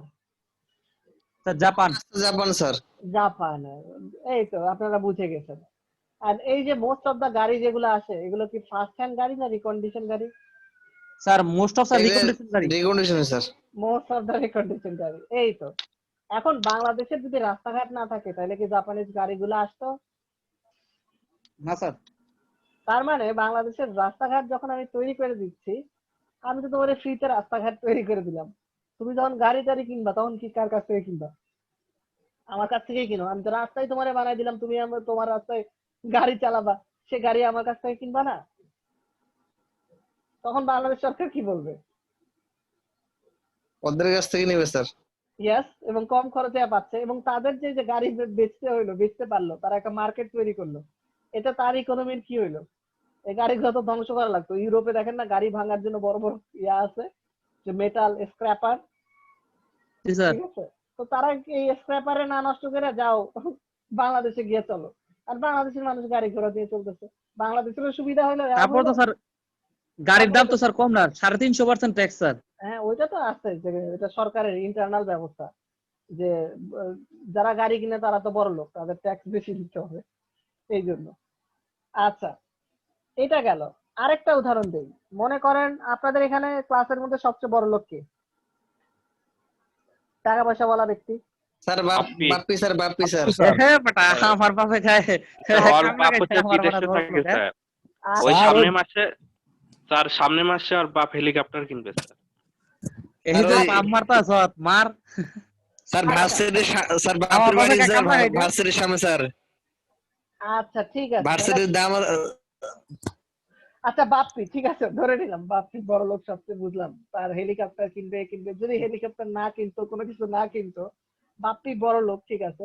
এবং বাপ্পি দেখা গেল যে এই বড় লোক তো তার ধরে রাখতে হবে, সে করলো স্যার কি? বাপ্পি বড় লোক না, ধনী স্যার।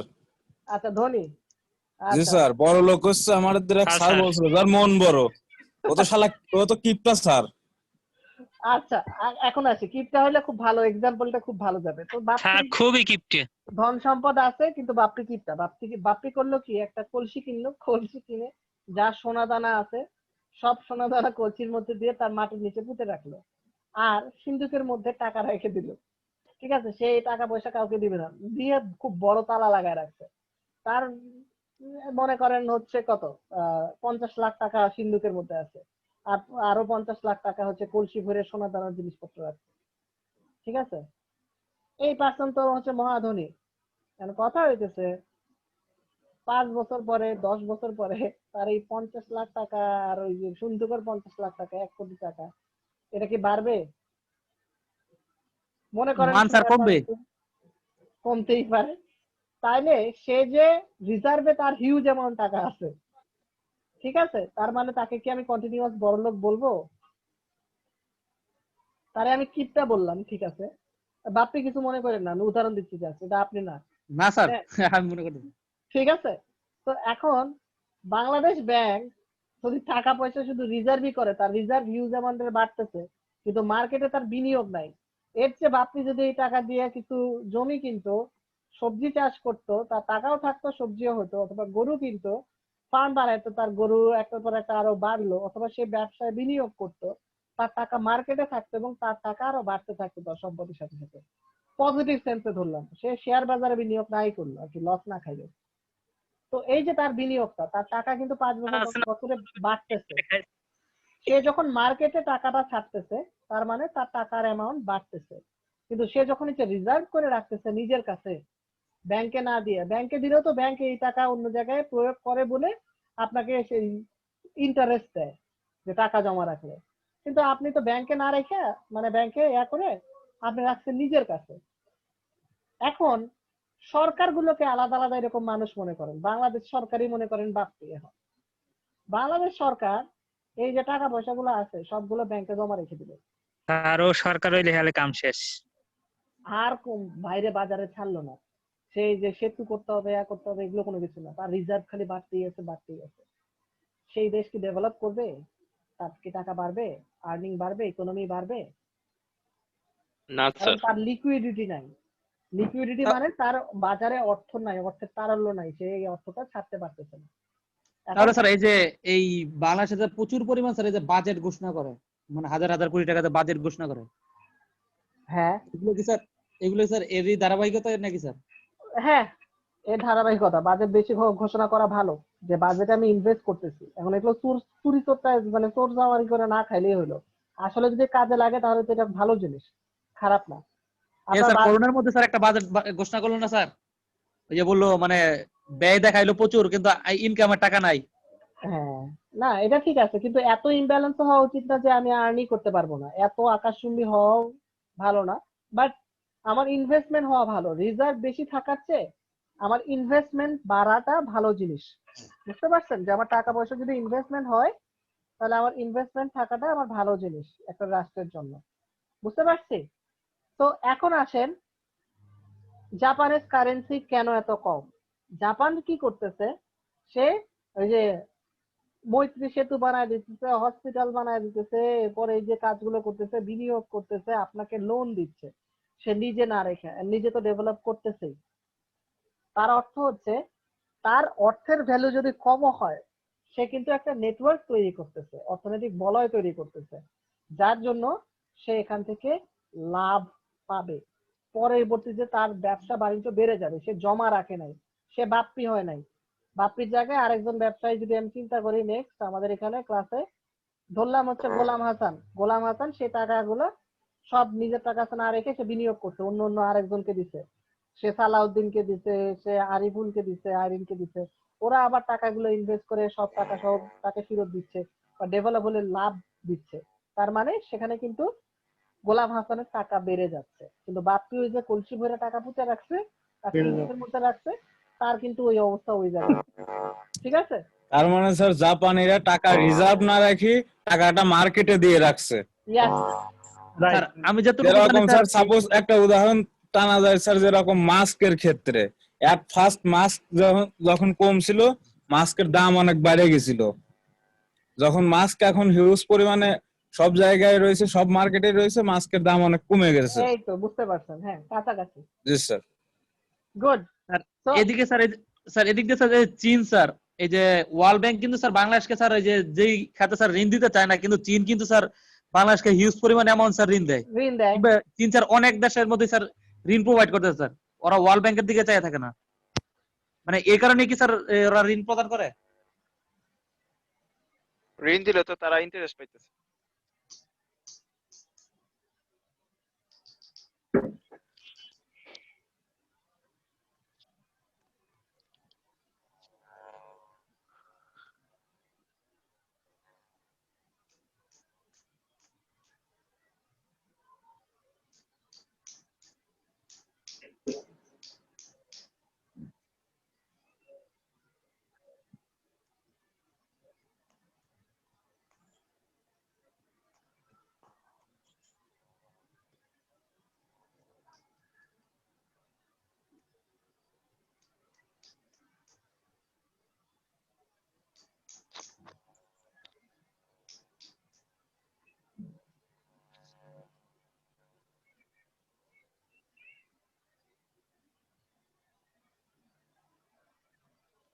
স্যার আপনার কথা শোনা যাচ্ছে না স্যার।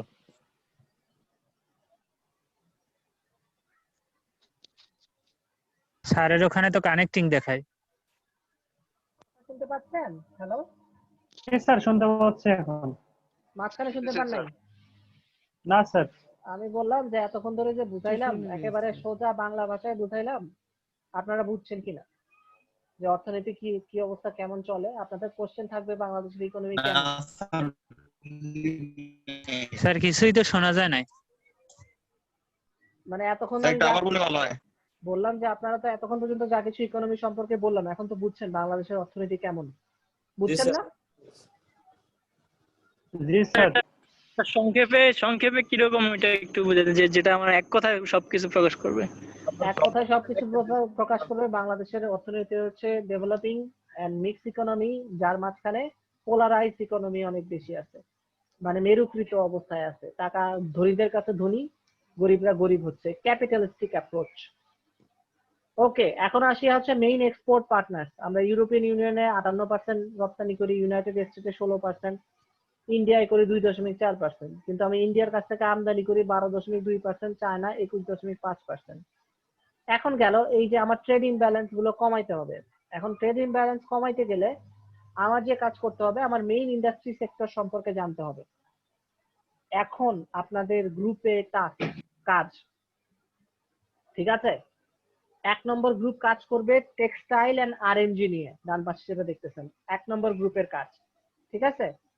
2 নাম্বার গ্রুপ কাজ করবে ফার্মাসিউটিক্যাল প্রোডাক্ট নিয়ে কাজ করবে, এটার সাথে আর কিছুই না, ফার্মাসিউটিক্যাল প্রোডাক্ট তাদের কি অবস্থা প্রেজেন্ট সেটা নিয়ে। 3 নম্বর গ্রুপ কাজ করবে ইলেকট্রনিক্স এন্ড অটোমোটিভস নিয়ে, ঠিক আছে, 3 নম্বর গ্রুপের কাজ। 4 নম্বর গ্রুপের কাজ হবে শিপ বিল্ডিং,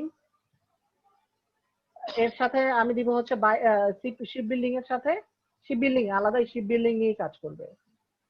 এরপরে 5 নম্বর গ্রুপ কাজ করবে লেদার এন্ড পেপার নিয়ে। 6 নম্বর গ্রুপ কাজ করবে হচ্ছে food agrobase, food and beverage নিয়ে, ঠিক আছে। আমাদের 30 জন আছে, 5-6 30, 5 জন করে পড়তেছে। এই হলো কাজ। এবং কাজটা কি করবে সেটা এখন কথা। কাজটা করবে এটার এই যে ইন্ডাস্ট্রি টেক্সটাইল এন্ড আরএমজি, বাংলাদেশের প্রেজেন্ট সিচুয়েশনটা কি সেটা খুঁজে বের করবে, এই সেক্টরের সুবিধাগুলো কি কি, বাংলাদেশের পজিটিভ গুলো কি সেটা বের করবে, বাংলাদেশের নেগেটিভ গুলো কি সেটা বের করবে, এই সেক্টরের চ্যালেঞ্জ গুলো কি, এই সেক্টরের ফিউচার প্রসপেক্ট কি, এই সেক্টরের চ্যালেঞ্জ কি, আর present status of the sector. এটা হচ্ছে প্রত্যেকটা গ্রুপের কাজ। প্রত্যেকটা গ্রুপ এই আলাদা আলাদা জিনিসের উপর কাজ করে ব্যাক করবে, যেটা দ্বারা আমরা কমপ্লিট করব যে আমরা কি শিখলাম, জানলাম। কাজ হচ্ছে টেক্সটাইল, আরএমজি, ফার্মাসিউটিক্যাল। ঠিক আছে, আমরা 6টা গ্রুপে ভাগ করতেছি। আমি 6টা গ্রুপে ভাগ করে এখনই বলে দিচ্ছি কে কোন গ্রুপে। ক্লিয়ার? শুনতে পেরেছি?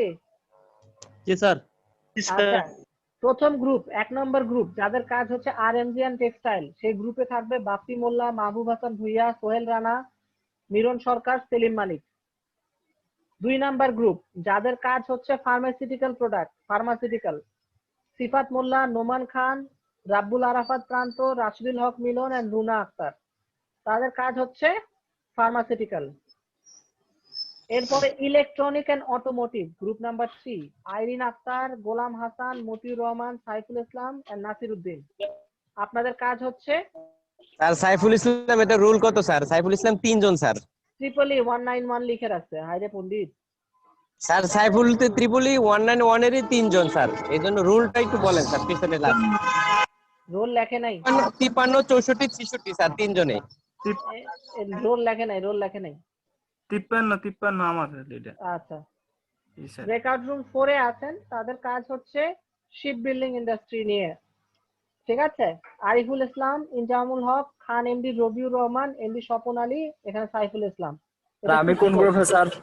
64 আমি বলতেছি, বললে ওপেন করে দিলে তারপরে আসবেন। গ্রুপ 5 এ আছেন হচ্ছে জানে আলম, নাসির মাহমুদ, রুবেল আহমেদ, সালাউদ্দিন এন্ড শামীম হোসেন। আপনাদের কাজ হচ্ছে কি বলেছিলাম, automotive, right? Automotive and bicycle এই অংশ ছিল। ঠিক আছে স্যার আগের গ্রুপে শুনি নাই স্যার, আগের গ্রুপের কথাটা শুনতে পাইনি। 6 নাম্বার গ্রুপের কাজ আমি পরে আবার বলতেছি। 6 নাম্বার গ্রুপ হচ্ছে agro based industry, agro base, Fazle Rabbi, Hasib Mia, Imran Hasan, Tarek Mahmud, Ismail Hossain. ঠিক আছে, আর কোন গ্রুপ শুনতে পান নাই? 4-5 গ্রুপ, 4-5। 4 নম্বর গ্রুপের কাজ আবার আমি প্রথম থেকে বলতেছি। 1 number textile and RMG, 2 number pharmaceutical, 3 নম্বরে হচ্ছে আপনাদের ইলেকট্রনিক্স, ইলেকট্রনিক্স, এরপরে হচ্ছে 4 নম্বরে হচ্ছে শিপ বিল্ডিং। ঠিক আছে, 5 নম্বরে হচ্ছে লেদার জুট। স্যার 64 স্যার কোন গ্রুপে? 4 নম্বরে না 5 নম্বরে স্যার? 64 ওপেন করে দিলে আপনি বুঝবেন। ঠিক আছে, 64 হচ্ছে 4 নম্বর গ্রুপে। এরপর ব্রেকআউট রুম 6 টা আছে হচ্ছে অ্যাগ্রো বেস ফুড প্রোডাক্ট। আমি ওপেন করে দিলাম। ঠিক আছে, বুঝতে পেরেছেন 3টা কাজ? হ্যালো স্যার, আসসালামু আলাইকুম। ওয়ালাইকুম আসসালাম। স্যার আমি একটু দেরি করে ঢুকছি। জি, আমি কয় নম্বরে? আপনি কয় নম্বরে এখন পর্যন্ত ওপেন করে দিচ্ছি, আপনি যান, তারপরে নির্বাচনে দাঁড়িয়ে যাচ্ছে, খেলার বেলা মোবাইলটা পড়ে দেবো, দূরে নিয়ে যাবো ঘোরা। ওপেন করে দেয়া আছে। জয়েন আর 60 sir. Join in the group.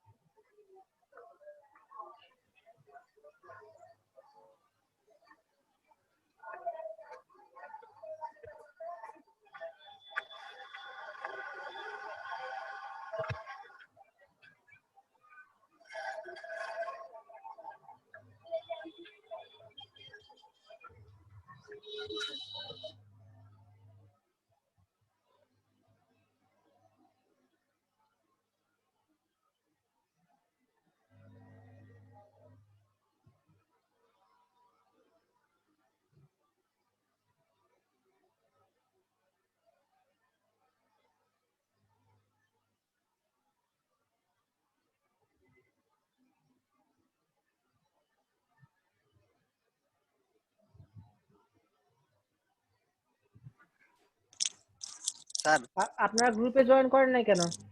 Sir 6 number গ্রুপে ছিলাম, আমার এই জায়গায় 5 নাম্বার আসতেছে বারবার। নাসিম? জি স্যার।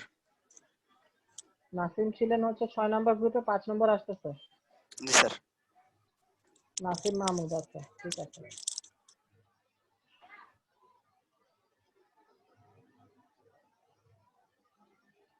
মিলন সরকার, আপনি কোন গ্রুপে ছিলেন? স্যার আমি তো 1 নাম্বার গ্রুপে, স্যার কিভাবে যাব এখানে? লিভ নিলাম স্যার, হলো না তো। হ্যাঁ যান,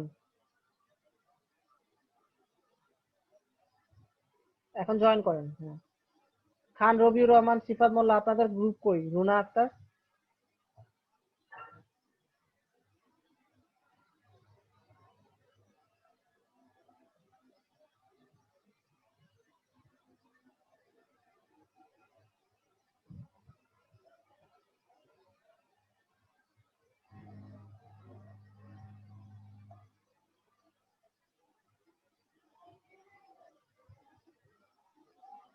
কয় নন করবেন? আচ্ছা এই যে দেখেন, আপনারা একসাথে মিলে কাজ করেন, আপনাদের লিংক দেওয়া আছে, ওইখানে গেলে আপনারা পাবেন ডিটেইল ইনফরমেশন। ওয়ার্ড ইউজ করতে পারেন, পাওয়ার পয়েন্ট ইউজ করতে পারেন, যেটা খুশি ইউজ করতে পারেন। ওকে, এই যে মিরান আইছে, মিরান স্যার আমরা কি স্যার আমরা কি এদিকে আচ্ছা আচ্ছা, আমি এই যে ল্যাপটপে যে মাইক্রোসফট কি বলে এই যে মাইক্রোসফট ওয়ার্ড অন করলাম, মিরান ভাই এইরকম হবে আর কি, যে কি বলে আপনারা লিংকটা পাইছেন, দেখেন চ্যাটে আপনাদের লিংক দিয়ে দিছি, এখানে ঢুকলে স্যার পাইছি লিংক ওখানে পাইছি। ক্লিক করে এর সাথে আরো যা ইনফরমেশন পান সামারি আপনারা প্রেজেন্ট করবেন। এটা কিন্তু গ্রুপে প্রেজেন্ট দিতে হবে, কারণ আপনাদের সবার এই যে গ্রুপে কাজ করে যে টাস্ক হচ্ছে, এই টাস্ক কিন্তু আপনাদের জন্য থাকবে, যেটা আপনাদের পরীক্ষার জন্য হেল্প করবে। স্যার ওইটা লিংকটা আসছিল দেখলাম, এখন আর চ্যাটে খুঁজে পাইতেছি না যে। বক্সে তো নাই কিছু। স্যার চ্যাটে ব্ল্যাঙ্ক দেখাচ্ছে, কিছু পাচ্ছি না। স্যার আসছে উইকিপিডিয়া থেকে, আবার ইকোনমি অফ বাংলাদেশ। হ্যাঁ জি স্যার পাইছি। ঠিক আছে, ক্যারি অন করেন। স্যার এখান থেকে কি বের করব? কি এতক্ষণ ধরে কি বললাম তাহলে? ওই ফার্মাসিউটিক্যাল প্রোডাক্ট প্রথম অবস্থা কি, সিচুয়েশন কি, এটার ভবিষ্যৎ ভালো ভালো সম্ভাবনাময় দিকগুলো কি, এটার চ্যালেঞ্জ গুলো কি। হ্যাঁ, ওগুলো কি কোথাও নোট করা লাগবে স্যার? হ্যাঁ নোট করে লিখে প্রেজেন্ট করবেন, মেইন পয়েন্ট গুলো প্রেজেন্ট করবেন, নোট করে লিখতে হবে, ডকুমেন্ট গুলো একসাথে করেন, আপনারা কি জানেন। অনেক রিপোর্ট পাবেন ইন্টারনেটে সার্চ দেন এখন। এই মানে এই ইয়াগুলা কি অবস্থা আপনাদের টাস্ক কি? স্যার আমাদেরটা কি ইলেকট্রনিক্স ছিল না? ইলেকট্রনিক্স ছিল, ইলেকট্রনিক্স এন্ড অটোমোটিভ ছিল আপনাদের মনে হয়। স্যার একটুখানি ক্লু দিলে ভালো হতো স্যার, আমরা এখান থেকে কি কি mobile phone, fridge, refrigerator, AC, electronic জিনিসপত্র যা কিছু বাংলাদেশে তৈরি হচ্ছে, ওয়ালটন থেকে শুরু করে মিনিস্টার দুনিয়ার যা কিছু আছে, ইলেকট্রনিক ইন্ডাস্ট্রিতে আমরা বাংলাদেশ কিরকম ভাবে কতখানি আগাচ্ছি সেটা বুঝতে পেরেছেন। এটা কি স্যার আমরা অ্যাসাইনমেন্ট আকারে লিখে উপস্থাপন করব নাকি স্যার? জি, অ্যাসাইনমেন্ট আকারে এটার প্রথম অবস্থান কি আছে, এখন প্রেজেন্ট সিচুয়েশন কি, তারপরে এটার সম্ভাবনাময় দিক কি, এরপরে এটার চ্যালেঞ্জ কি, এই তিনটাই কাজ। ঠিক আছে, এটা আমরা ওই যে মাইক্রোসফট পাওয়ার পয়েন্টে এভাবে আমরা পাওয়ার পয়েন্টে করতে পারেন, ওয়ার্ড ডকুমেন্টে করতে পারেন, up to you, but present করার সময় আপনারাই ব্যাখ্যা করবেন। আচ্ছা আচ্ছা, মানে প্রত্যেকটার ইন্ট্রোডাকশন আলাদা আলাদা দিয়ে ওগুলার আর কি এক্সপ্লেইন করতে হবে না? প্রত্যেকটার ইন্ট্রোডাকশন, প্রত্যেকটা বলতে আলাদা কিছু নাই। আপনারা কি ইলেকট্রনিক্স এন্ড অটোমোটিভ না? জি স্যার। একটাই তো, আলাদা আলাদা কিছু নাই তো। এর চ্যালেঞ্জ গুলো কি সেটা ব্যাখ্যা করতে হবে। হ্যাঁ, যে পয়েন্ট গুলো আসবে সেটার ব্যাখ্যা করতে হবে, ওটা আলাদা আলাদা করে আনা। মানে স্যার এই যে ইলেকট্রনিক্স কোম্পানিগুলো বাংলাদেশে কি কি আছে, তারপর ওগুলা কি কি পণ্য উৎপন্ন করে? হ্যাঁ, বাংলাদেশের ইলেকট্রনিক ইন্ডাস্ট্রি গুলো কিভাবে কাজ করে। হ্যাঁ সেটাই। আচ্ছা আচ্ছা, বুঝতে পারছি স্যার। নাসির ভাই নেক্সট ক্লাসে দেখাইতে হবে নাকি আজকে স্যার? আজকে কাজ করবেন, আজকে ওই যে লাস্ট আগে আমরা দেখবো স্টার্ট। ও 45 এর মধ্যে শেষ করব, তাড়াতাড়ি করতে হবে। আচ্ছা নাসির ভাই, নাসির ভাই ক্লিয়ার হইছেন ভাই বিষয়টা? আচ্ছা এই যে আইরিন, এই গ্রুপ 4 এর এই অবস্থা কেন? স্যার আমরা মাত্র 4 জন স্যার। আপনাদের রেখে আপনাদের বান্দাগণ এরকম ভাগছে কেন? স্যার এই অবস্থা, তার ভিতরে আছে স্যার একজন আছে বাইরে, 4 জনের ভিতরে একজন আছে বাইরে। এটা কোনো কথা হলো? আপনাদেরকে এরকম ট্যাগ করে চলে গেছে, বাকিগুলো জয়েন করে নাই, এদের ধরে ধরে দাঁড়ান আমি বাই করতেছি এরা কারা। ঠিক আছে, তারপরে তাদেরকে সাইজ করা হবে। আপনারা কাজ তো বুঝতে পারছেন, সেটা শুরু করেন। জি স্যার।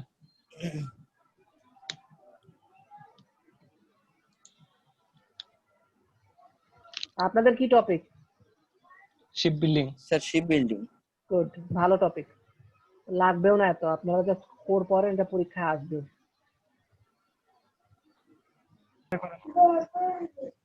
ঠিক আছে যেরকম আমরা মিডের আগে কাজ করেছিলাম, স্যার অবস্থা এখনো তেমন কিছু হয় নাই, ডিসকাস করতেছি আর কি যে কিভাবে করা যায় বিষয়টা। সমস্যা হচ্ছে যে কারোর কাছে কম্পিউটার। হ্যাঁ, সবাই মিউট করে দিচ্ছে, এক এক করে কথা বলেন, সবাই হাউকাউ করতেছিলেন। এমনি হাউকাউ করলে মাথা ব্যথা হয়ে যাবে, আপনারা গ্রুপে কোনো কাজ করতে পারবেন না। হ্যাঁ, সালাউদ্দিন বলেন। স্যার আমরা ডিসকাস করতেছি। জি স্যার, স্যার আমরা ডিসকাস করতেছি যে কিভাবে কাজটা করা যায়। আর একটা বিষয় সমস্যা হচ্ছে যে আমাদের এই গ্রুপে কারোর কাছে এখন কম্পিউটার নাই, যে আমরা হচ্ছে যে আপনার পাওয়ার পয়েন্টে কাগজে লেখেন, হাতে লিখে ছবি তুলে দিয়ে দিবেন। কিন্তু ওই যে মোবাইল দিয়ে যে জিনিস করেন সেটা হচ্ছে যে ব্রাউজ করে ইনফরমেশন নেন। কারো কাছে যদি না থাকে ব্রাউজ করে ইনফরমেশন নেন, কাগজে লিখেন, যে কোনো একজন খাতা বের করে সেটাই ছবি তুলে দিন, তাহলেই হবে। ঠিক আছে? ও আচ্ছা ঠিক আছে স্যার, আমাদেরকে আরেকটুখানি যদি স্যার টপিক কি কি বিষয় যেন এখানে উপস্থাপন করতে হবে জাস্ট একটু। আচ্ছা শুনেন, এর মাঝখানে স্যার আমাদের টপিক হচ্ছে automotive and bicycle. Automotive and bicycle. Automotive and bicycle. হ্যাঁ, অটোমোটিভের মাঝখানে যে গাড়ি টাড়ি যা তৈরি করে বাংলাদেশ, সেগুলো আসবে। বাইসাইকেল প্রোডাকশনটা আপনি একটু গুগল করলে বুঝবেন, বাংলাদেশ ওয়ার্ল্ডে বাইসাইকেলে থার্ডে, সরি 6th আছে মনে হয়। ঠিক আছে, জি স্যার। ওকে।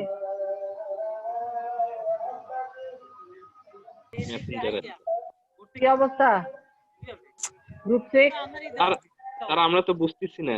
অ্যাগ্রো বেস প্রোডাক্ট, বাংলাদেশে এগ্রিকালচার বেস প্রোডাক্ট যেগুলো আছে সেগুলো কি অবস্থা, সেগুলো নিয়ে আপনার, সেগুলো প্রেজেন্ট স্ট্যাটাস কি, সেগুলোর ভবিষ্যৎ সম্ভাবনার দিকগুলো কি এবং চ্যালেঞ্জ গুলো কি। ঠিক আছে স্যার, এগ্রিকালচার প্রোডাক্ট বলতে ধান, পাট, গম এগুলা বুঝাইছেন স্যার? সবজি আছে, এরপর হচ্ছে প্রসেস ফুড আছে, যে খাবার দাবার বাইরে পাঠাচ্ছেন, মাছ পাঠাচ্ছেন। ঠিক আছে, জি স্যার। এগ্রিকালচার বেস যে জিনিসপত্র, এইগুলা বর্তমান অবস্থা কি আর কিভাবে আরো উন্নত করা যায়? হ্যাঁ, কিভাবে উন্নত করা যায়, আগে চ্যালেঞ্জ গুলো কি, উন্নয়নের বাধাগুলো কি, সেগুলো লাগবে। ও আচ্ছা আচ্ছা আচ্ছা, ওকে।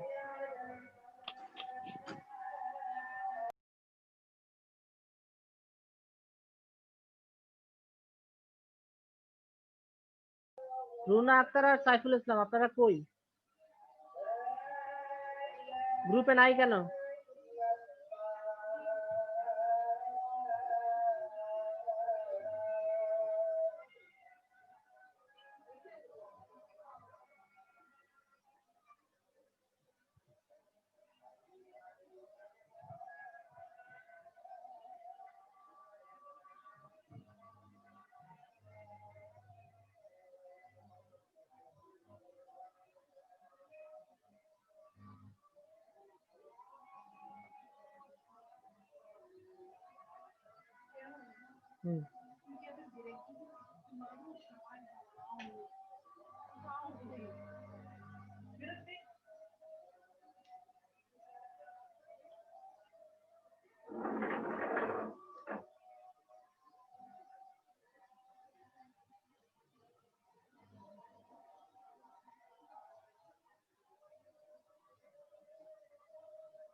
আপনারা বাইরে কেন?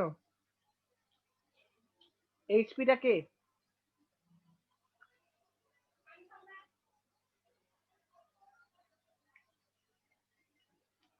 সমস্যাগুলো হচ্ছে আমাদের ব্যাকওয়ার্ড এন্ড ফরওয়ার্ড লিঙ্কেজ শিল্পের অভাব, হ্যাঁ, সুতো উৎপাদনে অপর্যাপ্ততা, তারপর বৈদেশিক বিনিয়োগের স্বল্পতা, পোশাক শিল্পের শ্রমিকদের শিক্ষার অভাব, হ্যাঁ, এগুলো কি ইংলিশে বলতে হবে না? ইংলিশে বলতে হবে, ইংলিশে তো করা যাবে ওই যে ইয়েতে দিয়ে। আরে এগুলো বাংলাদেশে বললেই চলবো। আচ্ছা আমার মনে হয় যদি যে না পারেন বাংলায় আমার নিয়ে মনে আসেন, হয় যে ঠিক আছে? সবচেয়ে ভালো হবে সবগুলো আমি সবগুলো ইংলিশ একসাথে যদি করেন, না একসাথে। পারেন বাংলায় নিয়ে আসেন, বাংলায় বলেন, বাট ইংলিশটা হলে ভালো। ওকে, ক্যারি অন, গুড গোয়িং, ভালো হচ্ছে।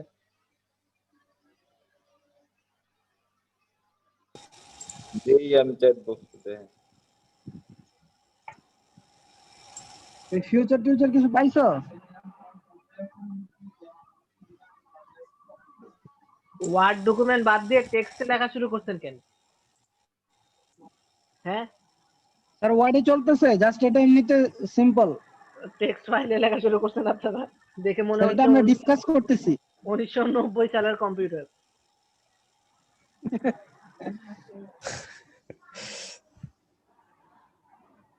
স্যার এটা স্যার ইয়ে নিয়ে যাবো অসুবিধা নেই। প্রেজেন্ট করব কে? আপলোড করো। আরে খাতায় লেখেন, বাংলাতে যে একটু বলতে বলতেছে। ওই জায়গায় আপলোড করো। এখন আর খাতায় লেখার সময় নাই, আমি আমাদের গ্রুপে দিয়ে দিলাম আমি যেটা লিখছি। 6:50 পর্যন্ত টাইম দেওয়া হয়েছে। তুমি যেটা লেখছো আমাদের মেসেঞ্জার গ্রুপে অ্যাড করো, তাহলে তো এই আপলোড দাও, তাহলে তো হয়ে যেতেছে। আমি একটা কাজ করি, আমি গ্রুপে তো সবাই কেমন কি আর কি বছরে প্রোডাকশন হইতেছে এই ব্যাপারে আমি কি বলতে পারি আর কি। এক একটা কোম্পানিতে কি পরিমাণ, মনে করেন যে ওয়ালটন আছে, সিম্ফনি আছে, স্যামসাং আছে, এগুলার কেমন দেখেন আমি কি লিখছি, প্রোডাক্ট ক্যাটাগরি গুলো হচ্ছে television, refrigerator, air condition, home অ্যাপ্লিয়েন্স। Local brand গুলো আবার আছে টেলিভিশনে, মানে যে ব্র্যান্ডের নামগুলো আছে ওইগুলো আছে Rangs, Walton, Vision, Singer, MyOne. তারপরে রেফ্রিজারেটরের লোকাল ব্র্যান্ড গুলো হচ্ছে ওয়ালটন, মাইওয়ান, মিনিস্টার।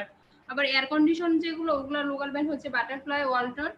আর হোম অ্যাপ্লায়েন্স হচ্ছে Walton, Electra, Singer, Eco Plus এগুলো। মোট ইকোনমির কত পার্সেন্ট সেটা মাথায় রাখবেন। মোট ইকোনমির কত পার্সেন্ট আপনার এই সব জিনিস থেকে আসতেছে সেটা মাথায় রাখবেন, ঠিক আছে? অর্থনীতি আর কি যেটা, হ্যাঁ, মূল অর্থনীতির কত পার্সেন্ট। আমরা কি ইলেকট্রনিক্সটা বাংলাদেশে কিভাবে আয় করতেছে ওইটা দেখবো, বা উৎপন্ন? দুইটাই কতখানি আয় করতেছে এটা ওভারভিউ আসবে, আর উৎপন্ন হচ্ছে কি কি সুবিধা পাচ্ছি আমরা আর কি কি অসুবিধা হচ্ছে, এইটুকু। হ্যাঁ, মানে উৎপাদন ব্যবস্থা আর আয়ের ব্যবস্থাটা থাকতেছে, তার মধ্যে ফ্যাসিলিটি আর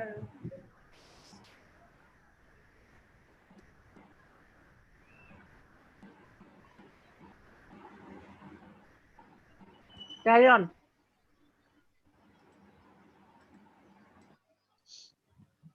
আচ্ছা আমাদের যে লিমিটেশন গুলো আছে, ওই লিমিটেশন গুলোর তো উত্তর দিলে তো হয়ে যাবে রে। হ্যাঁ ওটা বললে হবে। কি কি লিমিটেশন আছে, লিমিটেশন গুলো কি কি বের করছেন? লিমিটেশন গুলোর যদি বর্ণনা করে স্যারের বলি তাহলেই তো হয়। হ্যাঁ তাও হবে। কি কি লিমিটেশন শুনি? ইমরান বল, ইমরান বারাবি বল একজনে। আমি যে কাজ করতেছি। হ্যালো, স্যার শুনতে পাচ্ছেন আমাকে? শুনতে পাচ্ছি। স্যার লিমিটেশন গুলো হচ্ছে স্যার আপনার loss of arable land sir, মানে আমাদের জমির পরিমাণ অবক্ষয় হচ্ছে স্যার, ক্ষয় হচ্ছে, পরিমাণ কমে যাচ্ছে। আর পপুলেশন অফ গ্রোথ, মানে জনসংখ্যা বৃদ্ধি হচ্ছে। ক্লাইমেট চেঞ্জ, মানে আবহাওয়ার পরিবর্তন স্যার, মানে অর্থনীতি চিন্তা করেন, অর্থনীতি এগুলো হচ্ছে প্রাকৃতিক কারণ। আপনি অর্থনৈতিক ভাবে চিন্তা করেন যে আপনার দেশের প্রোডাক্ট কি আসলে রপ্তানি যোগ্য, রপ্তানি হতে গেলে আপনি জাহাজে দিতে পারেন কিনা। এই যে আপনি ফ্রোজেন ফুড যে পাঠাবেন, সে ফ্রোজেন ফুড প্লেনে পাঠান, ইয়াতে পাঠান, সে প্যাকেজিং ঠিক মতো করার জায়গা আছে কিনা আপনার। অ্যাগ্রো বেসড প্রোডাক্ট যেমন আম টাম আছে, এগুলো জ্যাম এন্ড জেলি বানায় বাইরে ইন্টারন্যাশনালি রপ্তানি করার জায়গা আছে কিনা, ফ্রেশ ফ্রুট ছাড়াও সেগুলো। এরপর গোলাপ ফুলের যে চাষগুলো হয় সেগুলো, ঔষধি দ্রব্যর যে চাষ হয় সেগুলো, বুঝতে পারছেন এগুলো কেন হচ্ছে না কি হচ্ছে সেগুলো পাইছেন আশা করি অনেকগুলো আইডিয়া ক্যারি অন তার মানে ইমরান ভাই এখানে হ্যাঁ। টাকা পয়সা নিয়ে আলোচনা করা লাগবে, এগুলো তো হবে না তো।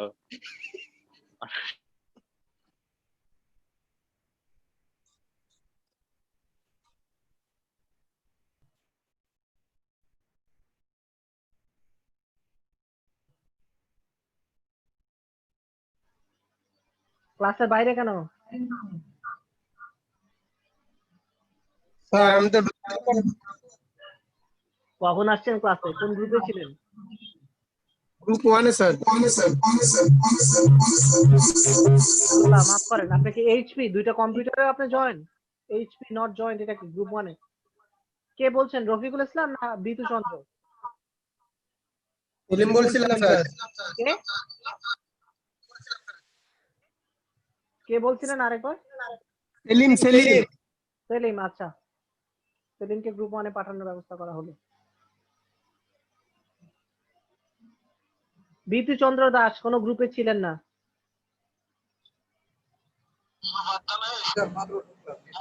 হ্যাঁ মাত্র ঢুকছেন তা থাকবেন কিভাবে করে দিয়ে দিলাম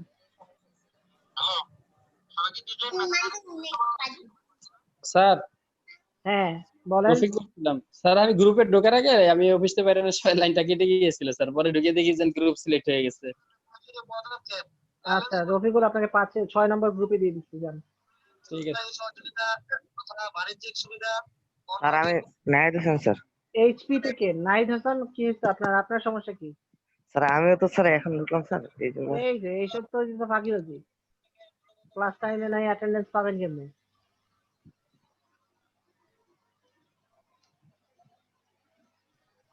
এইচপি কোন গ্রুপে এইচপি এইচপি নট জয়েন্ট এটা এইচপি কোন গ্রুপে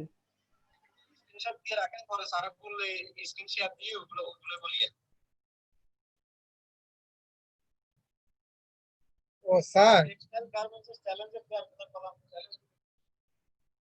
বলেন এইচপি এটা কোন গ্রুপে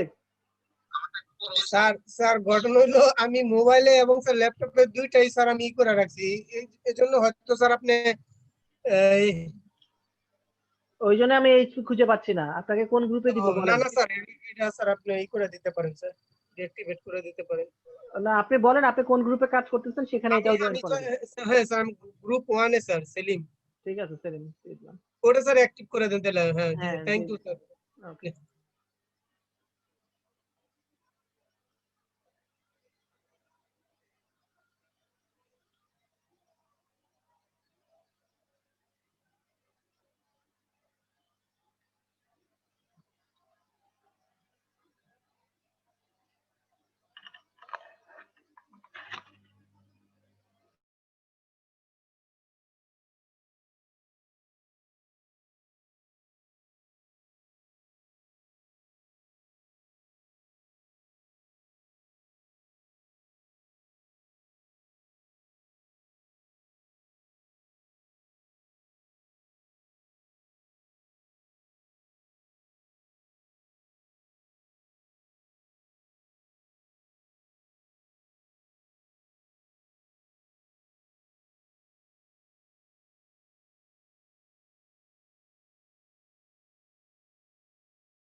না আপনি করেন। রুবেল ভাই আছেন? রুবেল ভাই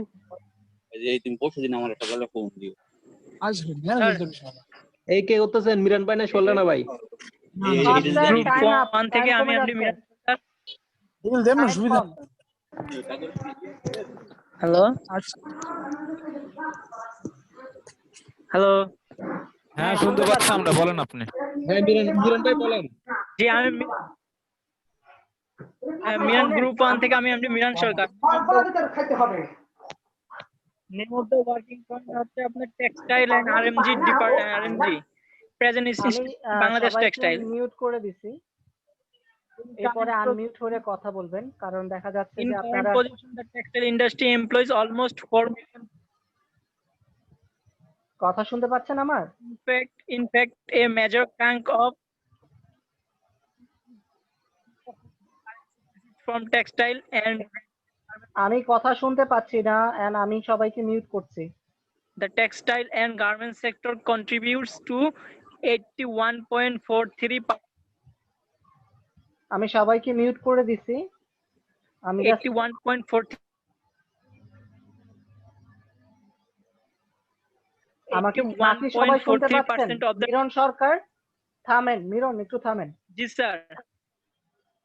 বাকি সবাই শুনতে পাচ্ছেন ঠিকমতো? আমি অনেক বেশি আওয়াজ পাচ্ছিলাম। The thing is this, G sir শুনতে পাচ্ছি। This is the G task. Sir শুনতে পাচ্ছি। টিভি চলতেছিল স্যার মেবি। হ্যাঁ, এইজন্য আমি সবাইকে মিউট করে দিছি যে টিভি চলতেছে ব্যাকগ্রাউন্ডে, অনেক বেশি আওয়াজ, এইজন্য শুনতে পাচ্ছিলাম না, এইজন্য দিলাম। আমি হয়তো এখন একটা গ্রুপের প্রেজেন্টেশন জাস্ট শেষ করতে পারবো টাইম অনুযায়ী। সেই একটা গ্রুপের প্রেজেন্টেশন শেষ করলে বাকি 5টা গ্রুপের প্রেজেন্টেশন নেক্সট ক্লাসের স্টার্ট আপে হবে। ওটা তখন শুরু করব না, আপনি আপনাদের টাইম সেম গ্রুপের টাইম দিয়ে দিব, এই গ্রুপ ওয়ার্কটা আপনারা ভালো করে কমপ্লিট করবেন এবং আমরা এর পরের ক্লাসের ফার্স্ট ক্লাসটা শুরু করব প্রেজেন্টেশন দিয়ে, যার মাঝখানে গ্রুপ প্রেজেন্টেশন কমপ্লিট হয়ে যাবে। ঠিক আছে স্যার? এটা করলে কি ভালো হয় কিনা? জি স্যার। জি স্যার। জি স্যার, ওটা করলে ভালো হয় স্যার। হ্যাঁ, আপনাদের গ্রুপে যদি কেউ বাদ থাকে, এরকম অ্যাবসেন্ট থাকে, তাহলে আপনারা একজন করে মেম্বার ইনক্লুড করতে পারবেন। কজ আপনাদের গ্রুপে আপনাদের ক্লাসে তো স্টুডেন্ট অনেক বেশি, আমরা 6টা করছি, 4 জন অ্যাড করার কোনো দরকার নাই। যারা গ্রুপে ছিলেন, আজকে প্রেজেন্ট ছিলেন, কাজ করেছেন, তারা গ্রুপ ফর্ম করেন। বাকি যারা এই গ্রুপের কাজের সাথে ইনভলভ থাকতে পারলো না, এটা হচ্ছে তাদের নেটওয়ার্ক ক্যাপাসিটির দুর্বলতা, তাদের ফল, তারা গ্রুপের কাজে ছিল না ক্লাসে। সেটাকে আমরা পরে কিভাবে অ্যাসেস করা যায়, যারা বাদ পড়বে তাদের লিস্ট নিয়ে আলাদা কাজ করব। বাট এখন ক্লাসে প্রেজেন্ট ছিলেন এমন সবাইকে নিয়ে যে গ্রুপ করা হয়েছে, তারা প্রেজেন্ট করবেন এবং তাদেরকে সেই হিসাবে কনসিডার করা হবে আপনাদের ক্লাস পারফরমেন্স। ঠিক আছে? তো বুঝতে পারছি, এটা কি ক্লিয়ার, জাস্টিফাইড তো নাকি? জি স্যার। যে আপনারা ক্লাসে যারা কষ্ট করছেন ছিলেন, they are getting the highest priority, এবং আপনাদের প্রেজেন্টেশন আপনারা করুন, আপনাদের গ্রুপের মাঝখানে আর কাউকে ইনক্লুড করার দরকার নাই। তাহলে যারা গ্রুপে পড়ে নাই, মিস করে গেছে, তারা আলাদা করে আমাকে নাম লিস্ট পাঠাবে, তাদের জন্য আলাদা কি ব্যবস্থা করা যায় সেটা আমি করব। ঠিক আছে? ঠিক আছে স্যার। জি স্যার। এটা ভালো হইছে না? জি স্যার। জি স্যার। হ্যাঁ, ঠিক আছে, তাহলে আমরা আজকে ক্লাসের জায়গাটা এখানে শেষ করি। আমরা হচ্ছে প্রেজেন্টেশন এক গ্রুপ 1 এরটা না নিয়ে একেবারে গ্রুপ 1 থেকে 6 এর পরের দিন ক্লাসের স্টার্ট আপে নিই। আপনাদের এই প্রেজেন্টেশন গুলো সবার পোস্টেড থাকুক, এখন পোস্ট করে রাখেন সবারটা। এরপরে ইনক্লুশন যদি কিছু অ্যাড করতে হয় সেটা অ্যাড করে পরে শেয়ার করবেন, এখন আর শেয়ার করবেন না। ঠিক আছে?